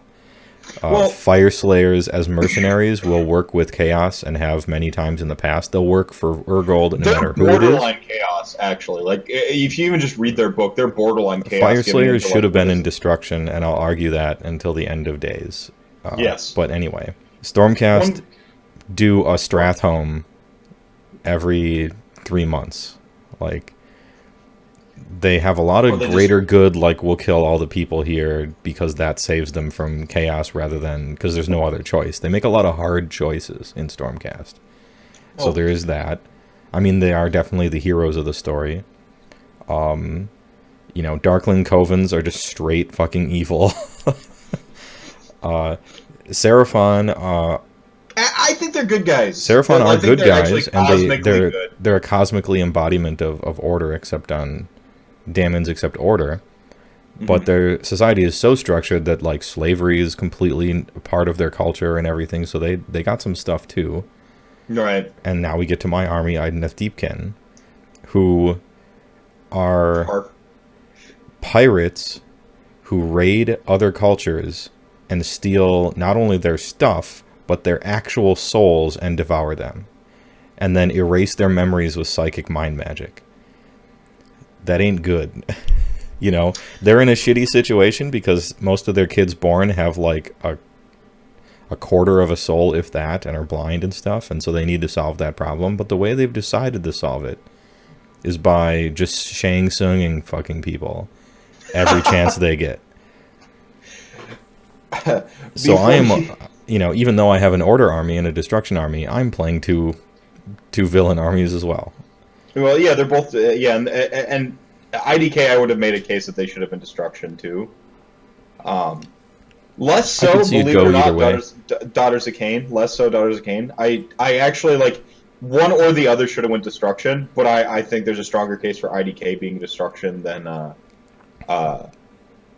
DOK. Yeah, if I'm gonna put a hot take on it, Fire Slayers, Idoneth Deepkin, and Skaven should have all been destruction. Yes. Ooh. And the Great Horned Rat is technically a Chaos God, and it'll say, like, technically a Chaos God, but he's in the Grand Alliance destruction, because all the other Chaos Gods hate him. And his schemes are so maddening that they pretty much act just like destruction anyhow. Now, I know that the reason you go in a Grand Alliance has to do with what gods you worship, and basically nothing else. And so to be in destruction, you have to worship Gorgomorko in some form. So I get that, but philosophically speaking, and just sort of like GA balance-wise, I think it should have been spread more thin. I agree. But that's neither here nor there. One take I wanted to make real quick before we move on from this like sort of philosophical debate about like goodness and stuff. The thing I love about Age of Sigmar is that it mythic fantasy is the kind of the name of the game. They are really the mythological take on on heroes and villains, though. Like that's the takeaway. Yeah, it really does have to do with what god you worship, because that's how it was in the myths. Like that's it. Like you look at like stuff like Perseus and Odysseus and things that all these characters did in classical mythology. They were kind of bad dudes. Yeah, but it pretty much just mattered which god you did the stuff for. They all went to war. They all murdered. You know. Yeah. In Alan Moore's The Watchmen, the comedian is a traditional Greco-Roman mythological hero, and he's like in that story, since they're like sort of dismantling our things, right. Our tropes. He's kind of a bad guy, but when it gets right down to it, like he's portrayed as a hero because he's like the most quintessential mythological hero of it. With all the good and the bad, that the mythological heroes definitely raped people, like and drank and did all these like immoral things. Yeah, but since they were doing the thing for the god, and in the Watchmen, America's essentially the Zeus. All he did was remove the gods. Yeah, like, and suddenly the actions are laid bare, and you can judge them based on thinking about it instead. Yeah, but Marathi's in Zeus's pantheon, Sigmar's pantheon. Like, come on, it's freaking. And Sigmar is Ares, who was forced to sit on Zeus's seat, and he's Zeus. He's Ares Zeus Odin, right? Yeah. Like he's Ares trying to fill in for Zeus when he's out fishing. And Ares Zeus Thor. Yeah, and so Sigmar's mighty hammer Mjolnir, Galmaraz, right? Right. What I meant by I play bad guy armies is I play armies that, as a DM or a GM, would be a story arc villain. Yeah, right. Like it's like Nagash is the lich at the end of the dungeon crawl, and you're gonna fight all like my 100 skeletons to get there. You know, and the Beasts of Chaos are the guys who are going to be ambushing you all the way up to the top of the mountain, and then save the person they were going to throw in. Yeah, you got to get to the top of the mountain and save the person, or break the Godstone thing that they're like, and they're just ambushing you the whole time while you're trying to get to it. So like I play these armies that are very like D&D RPG Palladium books like. But that's in my persona, and this is one of those things that I kind of, as you were assessing yourself and like sort of the order of narrative and stuff like that, I have this like weird other criteria that I look at for the armies I want to play. Yeah, and I suppose the armies I play are the mysterious cameo who rolls in and does something crazy and then leaves. That's perfect. That totally lines up with IDK and BCR. Yeah. It perfectly... Like, if you met BCR, they wouldn't be a villain or an end boss even. They would be this, like, one giant... They would roll into some other encounter and then just, like, smash everything and ride on, and maybe you'd, like, talk to them or something. Or trade something, or, exchange something for your life or whatever, and then they're just gone and the storm follows them, and it's this weird mystery, like, one-shot thing. And IDK would be, like, this mystery where people... are becoming sick, and they people, like, you find people who have their souls stolen somehow, and no one can remember anything, and it's kind of this mystery trick to kind of figure out how to even remember that they're around and stuff. And maybe there's an encounter with one of their like bands of guys, but then either they're defeated or they're not, and they kind of escape, and then that's like it. Yeah, and I can totally see you, like, encountering the one soul scryer who's, like, totally laments eating souls and stuff, and, like, throws the NPC, or throws the player character good guys a bone, and that's kind of how they, like, crack the, thing, and you have this, like... Yeah. No, like, thinking about D&D Yeah, so you play... Long story short, you play Big Bad End Boss, or you play, like, campaign arc evil guy armies. And I play mysterious cameo armies that roll up and ruin everything and just leave. So yeah, that was the thought I had when you talked about the survey. That's where my brain began to go on this. I'm like, wait a second. But yeah, the skull. You were talking about the skulls, and that was really, I think, where you were aligning. Oh yeah, I was talking about that survey where it was like it was first the narrative. So yeah, we can table the narrative and lore because it's basically good, or you can find interesting stuff in whatever. Even Seraphon book, they did Malign Portent short stories, which were much better and really cool. So there you go. And then it's rules or models. And I thought, well, let's see. Let's use science. Was there an army with the best rules that I chose not to play because the models didn't look cool enough? Not, I didn't choose to play it because some other reason, but it was like when there was a direct conflict. So, Khorne had the coolest rules, early second ed.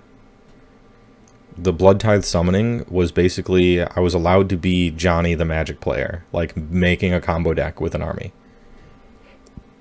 And it was so awesome. No, I made that I made that Bloodbound Warbrand thing leading up to, you know, second edition, and we thought it was going to be like way too good, and things got changed, and that's fine. But I could still do some stuff, and I played against Sam, you know, those two times with a proxied up list of it, where you're summoning a Bloodthirster every turn, and you're just like you're making a Blood Tithe factory that's making like 7 or 8 Blood Tithe every turn, and it was hilarious and awesome. Well, you even had a cool concept too. Yes, I did, but it required basically every single model to be 100% customized, and that's not okay. Yeah, this is why I abandoned Flesh Eater Courts. Right.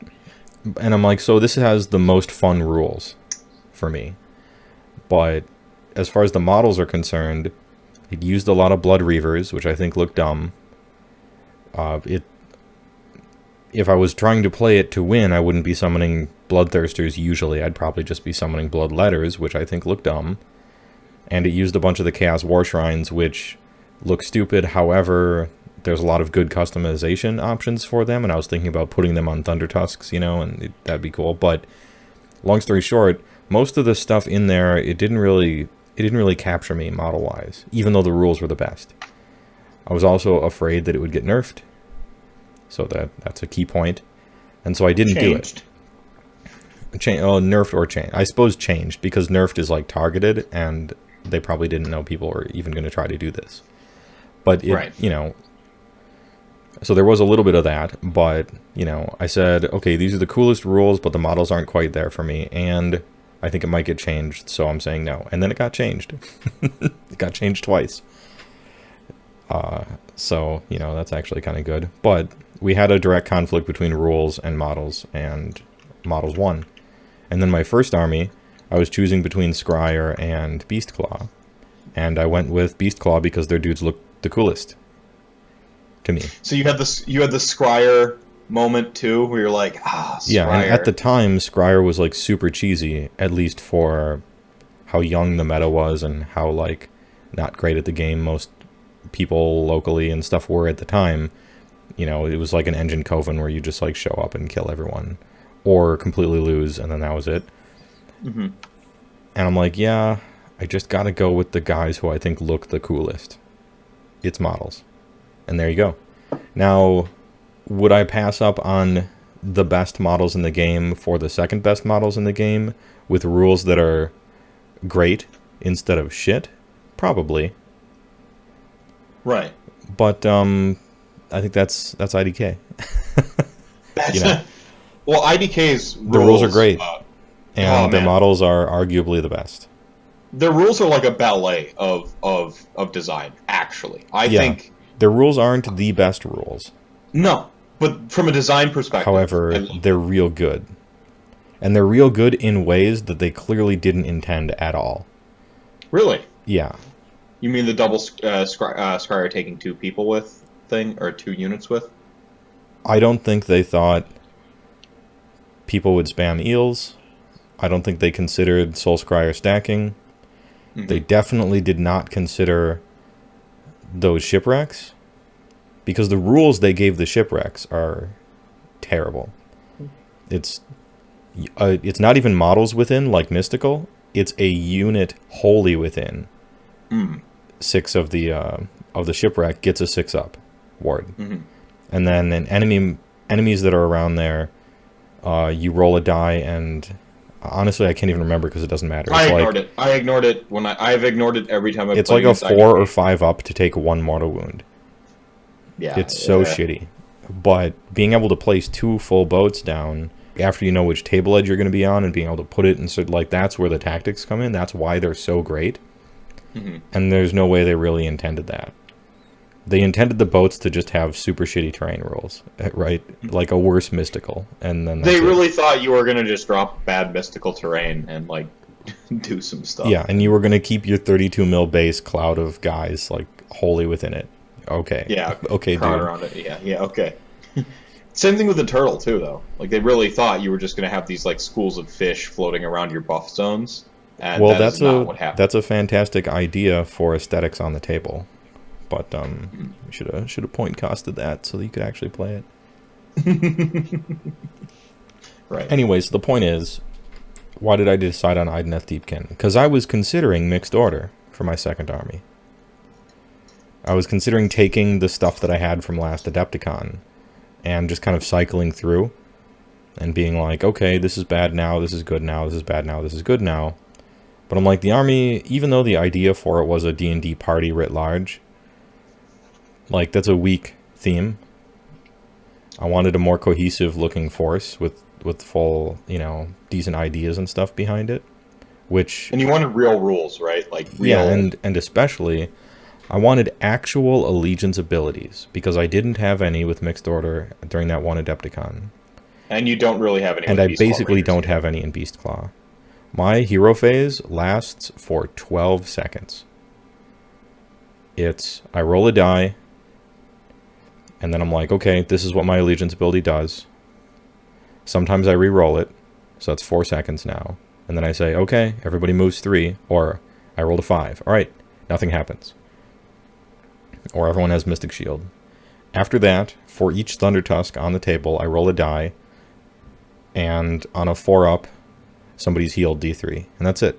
And so my hero phase lasts about 10 seconds, and just about nothing happens. And when I charge, I reroll 1s to wound, which is the statistically worst combat buff in the game, probably. Since I'm hitting on 4s, it means that 1 in every 12 attacks hits instead of misses, and then they still roll a save, so it's fucking garbage. And that's it. That's all the allegiance abilities. So it's not too much of a stretch to say that they pretty much don't have allegiance abilities. At least not ones that affect how you play in any meaningful way. Because you want to get the charge anyways, who cares, and... The thing is like, most of Age of Sigmar, and this is like, kind of a Vince kind of put his thumb on it when he was doing his controversies episode.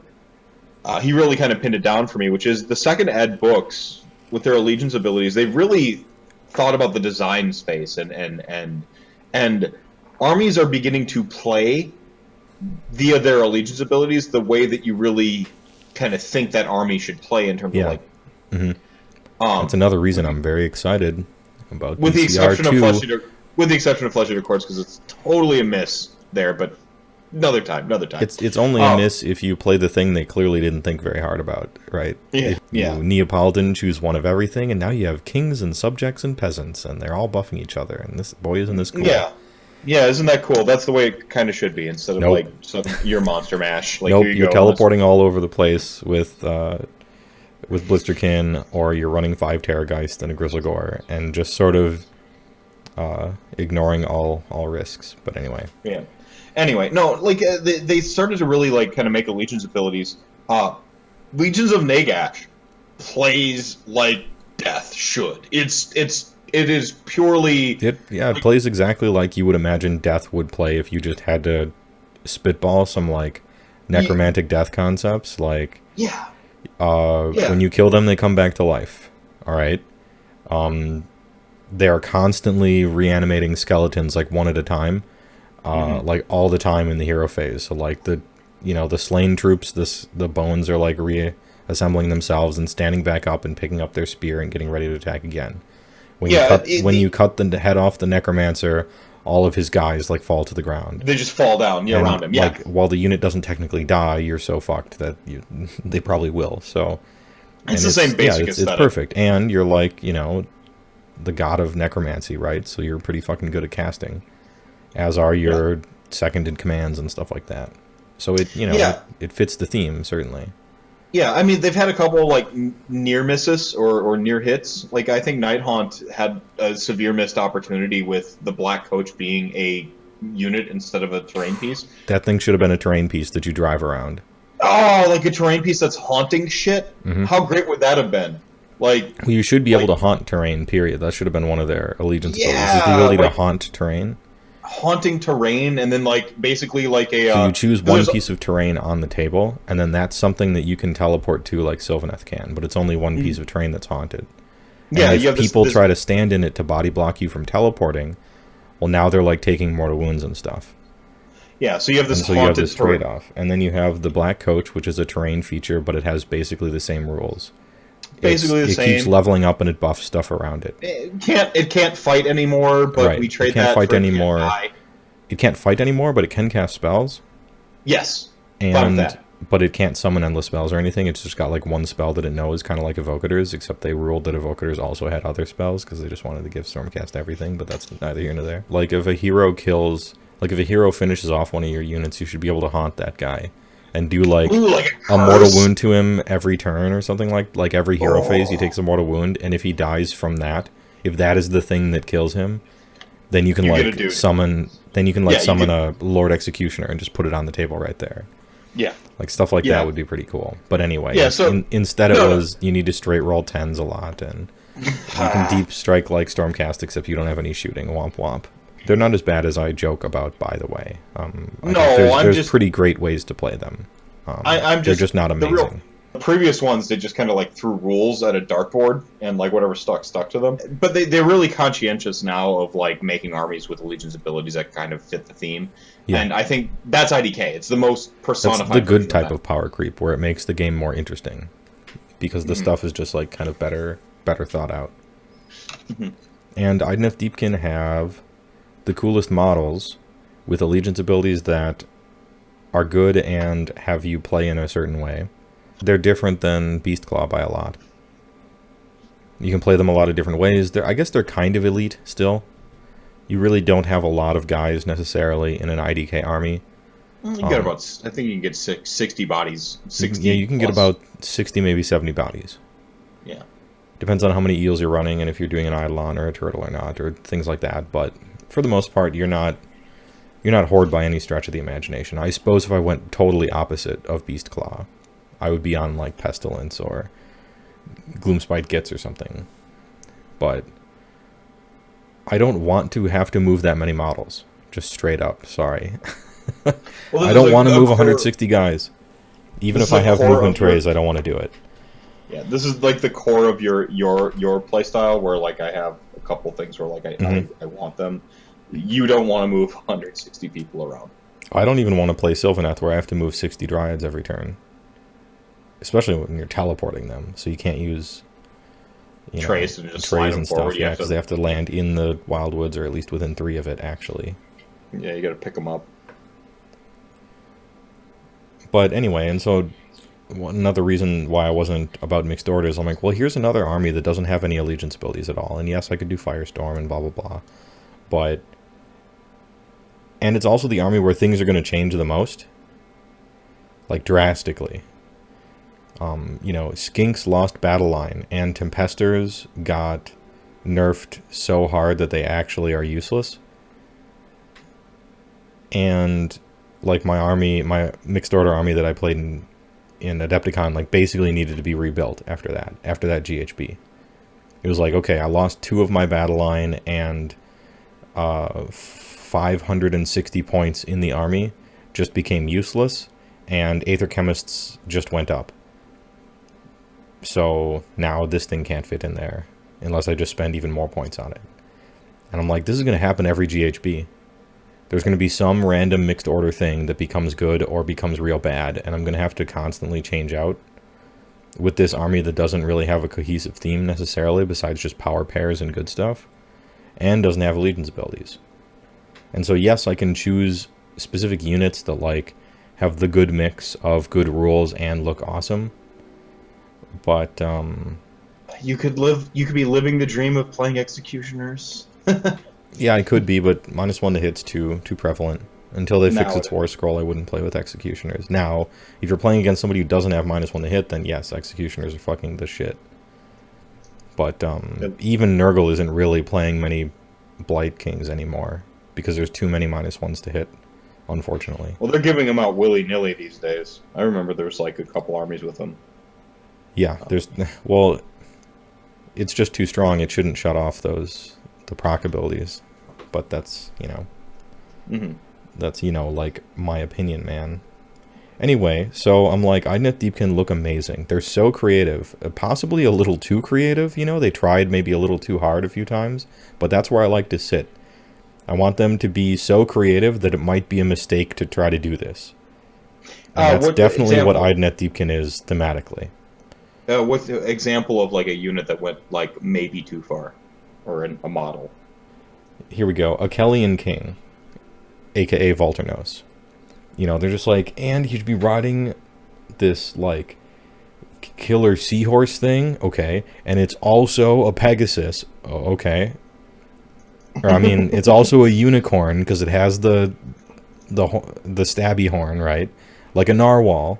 And so we have the sea equivalent of a unicorn, okay, and you should have 3 tails that are all eels, okay, and he's a pirate, okay, like, chill out, man, like, this was cool, but, too far. And there should be a sea turtle the size of a grapefruit, okay, and it's a double-decker sea turtle with the other sea turtle part behind it, so it's got 6 legs, okay, and then it's got the palanquin in Star Wars that Luke kicks the guy off of in Jabba's palace. It's got that thing on top of its back. All right.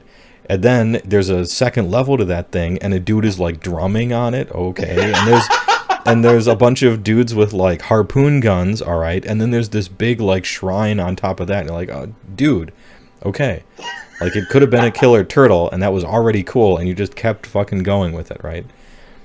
And that's what I like. I want them to push it probably too far. Because you can always dial it back. Oh, man. If that doesn't make the live, or if that doesn't make the show, you at least got to clip that shit. And it's just just an aside. Oh, man. Yeah, no, you have nailed it. That is IDK. That is it. Like, just a concept taken too far in kind of a great way. Yes. And as soon as it crosses the line for you, you can model it differently. And that's fine. If I had a complaint, it would be that they didn't go far enough on the sharks and the eels, because they didn't go too far enough. The eels are boring, and the shark looks weird. The attack eels should have been the sharks, and the defense eels should have been hammerhead sharks. So you have tiger sharks are the offensive ones, and hammerhead sharks are the defensive ones. And then the actual shark model, recycling bin. Just doesn't exist. Doesn't need to exist. It looks too realistic in the bad way. Yeah, and the guys riding it give it a strange proportion, I suppose. It's just a little bit of an uncanny valley thing. Yeah, and Lotan should have been the spellcaster. Because it's helping him cast a scroll. Yeah. Because that model deserves to be played. It looks awesome. I mean, at the very least, just proxy him for something. Right? It's possible that in the new GHB, if Reavers go down to 100, you could play like 20 Reavers surrounding Lotan, and now they get to reroll 1s to hit, because it doesn't specify melee. So that, like, in new GHB, if Reavers are 100 and Lotan is like 80 or something, like they just drop this stuff, you could possibly play some Reavers surrounding him and have it be like a ranged unit or something. Still probably not that great. But, anyway, and then obviously you have the Eidolon, who's got the Great Wave of Kanagawa painting as a cloak, and he's got a Kama and a chain, which is fucking sweet. Yeah, they're like, are we really going to just straight copy that famous Japanese painting of the wave and have it be this dude's cloak? Because he's so badass. And they're like, yeah, well, we can pay homage by giving him an oriental weapon, and now we're being fair. It's like, okay, sure, fine. Yeah. Anyway, so that's what I mean when I say a really creative aesthetic that might be a little too creative, but that's okay. So that's my explanation of that. So their models looked awesome, and I really wanted to paint them. They had allegiance abilities that did something. In fact, that kind of affect how you play. In a neat way. I thought it would be cool. And that's that. The next step was I had all these ideas for conversions and stuff too, but I was sort of forced into it. So ideally, I think when you're choosing an army, like Games Workshop has such great models that you should probably choose an army where you're very happy with all the models. It's kind of a shame to be like, man, I love Beast of Chaos, but I don't like Bestigors, but I want to play 60 Bestigors, so I'll convert all of them, you know? It's like, why are you playing Beast of Chaos then? You should play something where you don't have to build from the ground up one of your main units that you're running a whole bunch of. And so I kind of had a back and forth about that in my head with these eels, because Morsar Guard are your elite cavalry. You need them in the army. And it seemed like, at least at the time, the more you ran, the better. And the fewer of everything else you ran, the better. Now it's kind of settled on 18, but people are still running 24 and doing well with them, so I'm like, well, that's a tragedy that the most interesting looking models in the game, people are eschewing basically all of them and just spamming the thing I hate. You know, the look of. Even though its rules are good. Well, this is where you have a, like, this is like, those sons of bitches. Yeah. I'm gonna prove them wrong. Like a little bit of a, like a, sort of like a snowflake moment where you wanna prove that you can do it the other way. I want it to be possible to play the coolest looking stuff. Yeah. And that's not. That's justice, and that would be justice with a company that actually spends a ton of time making great sculpts. And so I proxied it up with just empty bases and tried it, and I'm like, okay, you can't do that. Well, what if I go all in on thralls and like soul renders and morph in like Morphan, right? And then kind of reanimate them like I'm a death army a little bit, and I have these clouds of guys. And then I'm played that a few times, and I'm like, yeah, it's as I feared. 32 mil bases and 1 inch reach. Nah, not about that life. Not even with 3 attacks per model, which they sometimes had. Yeah, you gotta get enough of them don't come back. There's wholly within bullshit that you have to worry about. The problem is still you don't kind get of that too expensive. The problem is you don't get that sweet 4-inch pilot, baby. Well, they don't have 2-inch reach and 25 mil bases, so you're not getting another 20 of them in the combat. That's the real. Only about 10 of them get to fight in any particular combat, no matter what you do.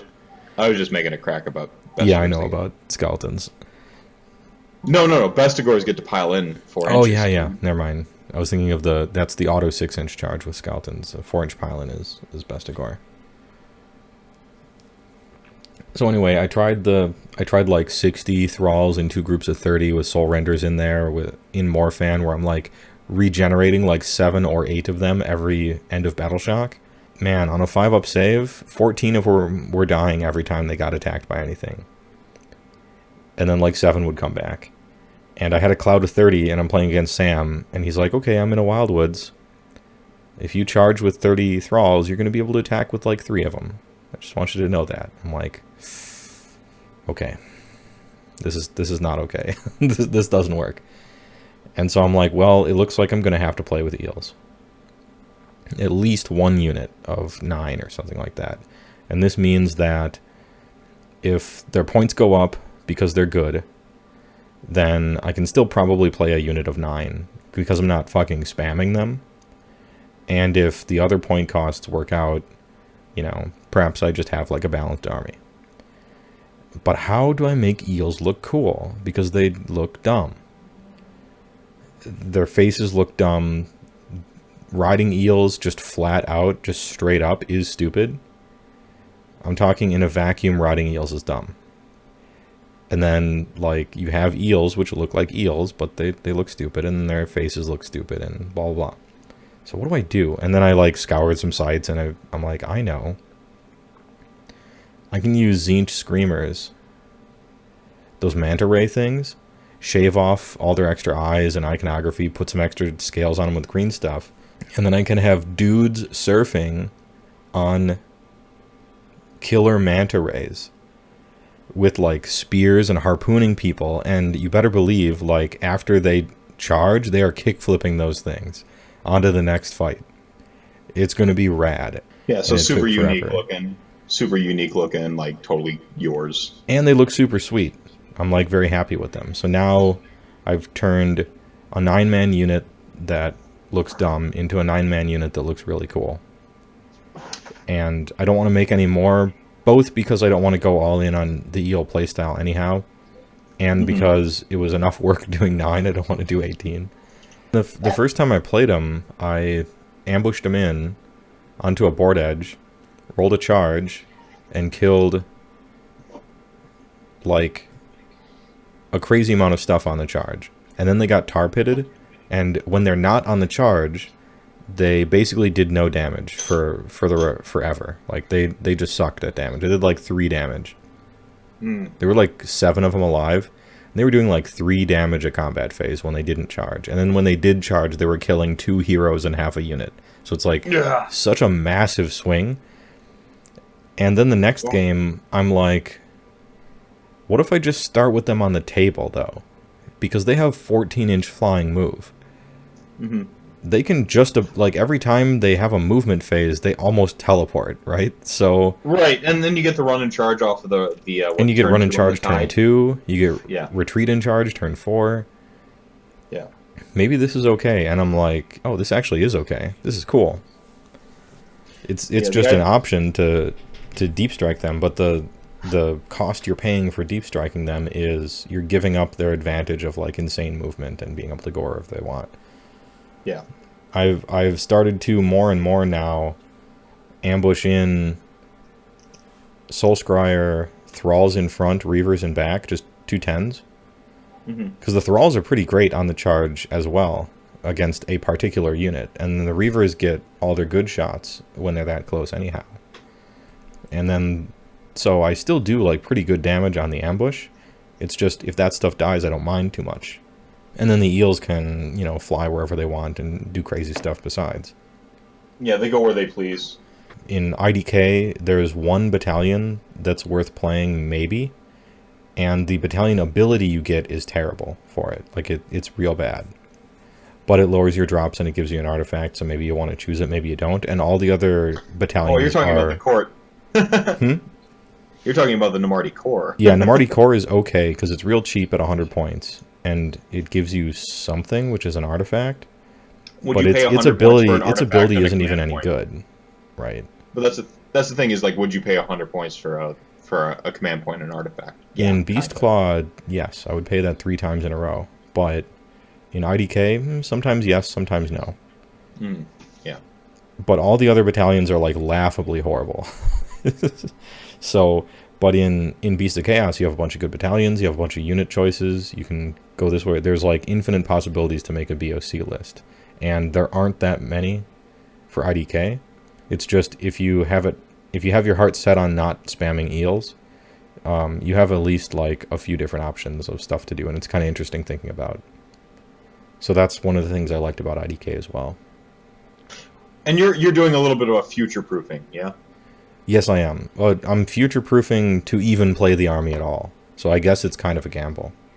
If eels go up and nothing else changes, Idneth Deepkin is actually a terrible army. And you can't play with anything. So I suppose I'm gambling here. I'm being risky. Caster Eidolon is like 80 points overcosted, actually. Like truly 80 or 100 points too expensive, in my opinion. Right. Melee Eidolon is probably about right, maybe 20 or 40 down. The Sharks are too expensive, Thralls are too expensive, Reavers are too expensive, Lotan is either too expensive or he needs a War Scroll rewrite. Akhelian Kings and Volturnos are okay. Turtle is probably 100 points overcosted.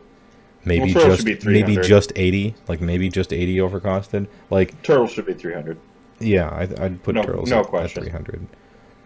Maybe I'm being Soul Scryer is probably too cheap for what he does, to be perfectly honest. But yeah, like everything in the army is like way overcosted, and then the eels are a little undercosted, and are just it's just really easy to get the charge on them, so that's why they're so strong. So if if GW just like knee-jerk reaction makes eels like 180 or something, 180 or 200 for a unit, and that's about it, I've fallen into another Beast Claw trap. They get nerfed instantly after I finish them, and then they're fucking terrible. I want to give my opponents, just like in D&D, I never want to kill the party, but I want them to be brought right up to that edge where like they're like, that was a fucking awesome encounter, right? Yes.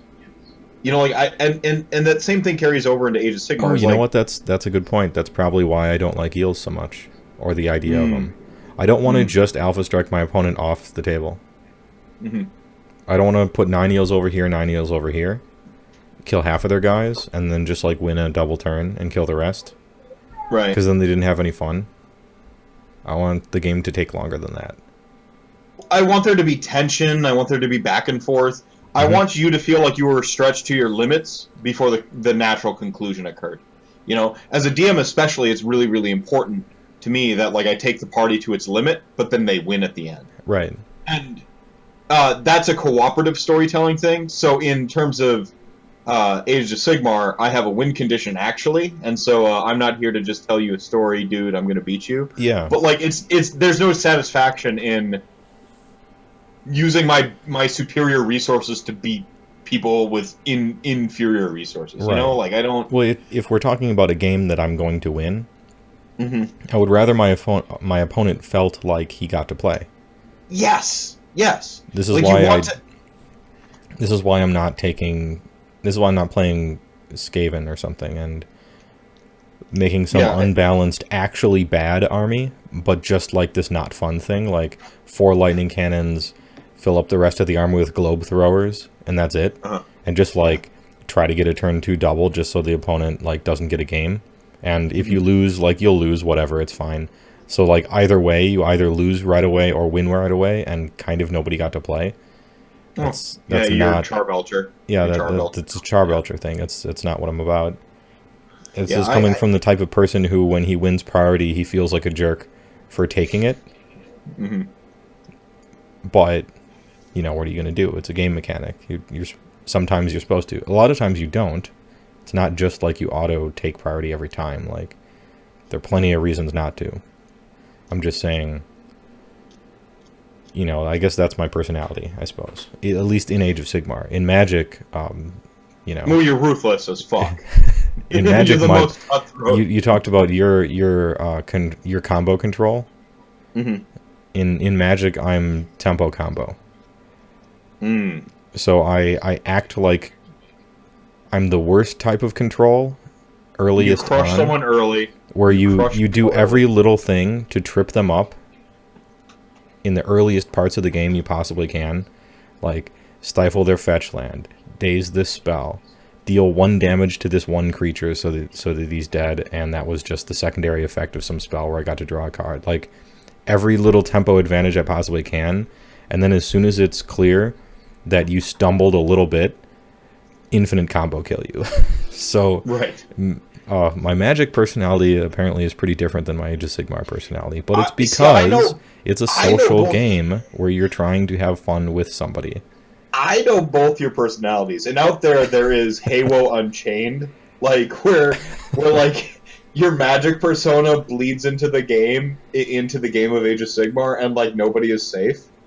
And I'm just like in a weird like sort of Palpatine manner. I've like part of me wants to start like do it. Yeah, he's just like do it. Do it. Get him. But then like the other part of me knows then suddenly you're gonna kill an orphanage of Jedis, and that's not cool. So like we'll be avoiding that. But no, like even the younglings. Even the younglings, yeah. Even the younglings, like some like poor kid. Like I want to get into Age of Sigmar. I really like dwarves and stuff because I'm like it's classic projection. Oh, here I'll teach you how to play. And he didn't realize the lesson I was going to give him. This is real life, kid. Yeah, he's just like smoke a cigarette and blow it in his face as he's like scooping up his dead dwarfs. Get good. And he's just like smoking away. a cigarette outside with a coffee, and he's like, "Well, that wasn't very fun. Fun zero sum, kid. There was plenty of fun to be had. I was just having all of it. Sorry." And you're just like it was like that limited event I went to, and I beat round 1. I beat this kid and just fucking smashed him, completely smashed him. Round 2, I played his dad, who brought him to the tournament. Fucking smashed his dad. I'm like, I beat your whole family. You ain't shit. Your dad ain't shit. Your family line has been defeated by me. You're weak. Your family is weak, and you won't survive the winter.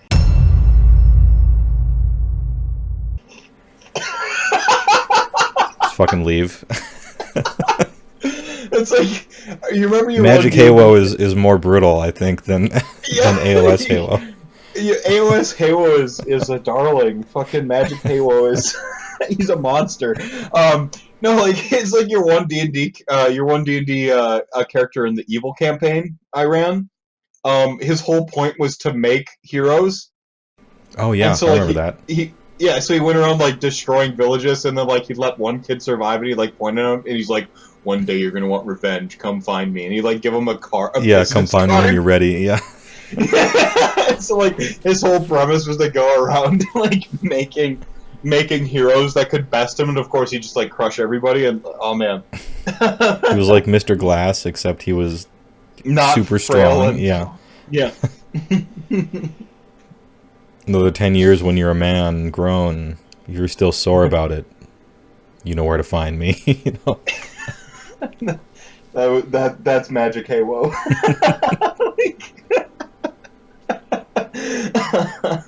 Oh man, no. Except he wasn't trying to build heroes. It was like, someday when you're all grown up and you have kids, come to the next tournament. I'll beat them. I'll beat them too.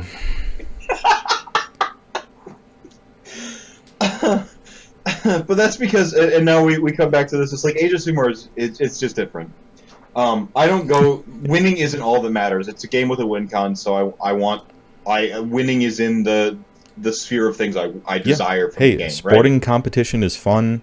Self-improvement is fun. Tactics are fun. Figuring out how to win, figuring out your lines, choosing between them, like friendly contests, like what Age of Sigmar is. Like, that's fun.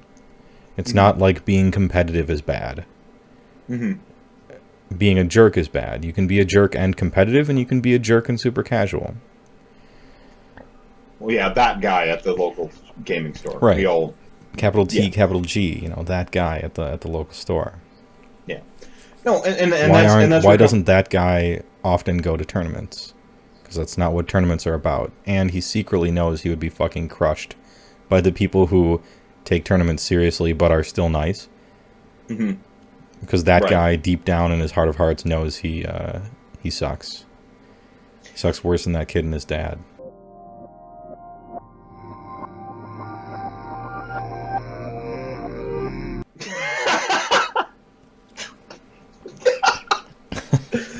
Oh man, I want to have an army that goes, I'm always in the game, but I give people the maximum like amount of fun. And that's where like Bestigors are, like, they're better than skeletons. Somebody's going to die when I push them at you. It's either going to be them or it's going to be you, you know? And I'm going to do tactical things, and we're going to figure it out. Like, we're going to scrap, and it's going to be over. And so that was another important aspect. What the fuck? What list did we come up with? We were just fucking laughing about it. It was just, but that's the thing, is like, you came up with a list, and like we kind of like mutually, like, you know, I said a thing that I thought was like kind of ingenious about Beasts of Chaos, and then you just like, you took the thing that I thought was like interesting, and then you just made this list out of nowhere. And was it like 3 or 4 cockatrices? That's right. It was like, but the thing is like, you think about a cockatrice, it's basically a slaughter priest. Everyone hates blood boil, and you're paying 100 points for a blood boil is really what's going on. You know, he had a 10-inch move flying blood boil, or 10 or 12 even. Like, really pretty good movement flying blood boil. Now, slaughter priests are obviously way better because they have 2 prayers and blah blah blah. But you know, right, but you're getting a discount for just the blood boil, and if everything else in your army is on a discount as well, you know, because you know, Ungors are just easy 10 bodies, and all your heroes are pretty cheap. Like, this works out. And so you came up with this like list where it was something like 60 Bestigors and like 4 cockatrices. And you're like, well, what do you summon in this list? Well, you summon a cockatrice every time. You summon a cockatrice. Because you summon them outside of 9, and they have 10-inch range on the blood boil, so it's perfect. Yeah. So you just like, everyone's like worried about the outside of 9 and the 9-inch charge, and you just like you show up and you're like, and you just like don't even charge. And we just laughed all night, and tried to like hold our laughter in because other Andrew is he's like trying adult. to sleep and shit, and we're just fucking giggling about cockatrices and Beasts of Chaos lists and stuff. Can't shut it off. Yeah. I remember the other one was a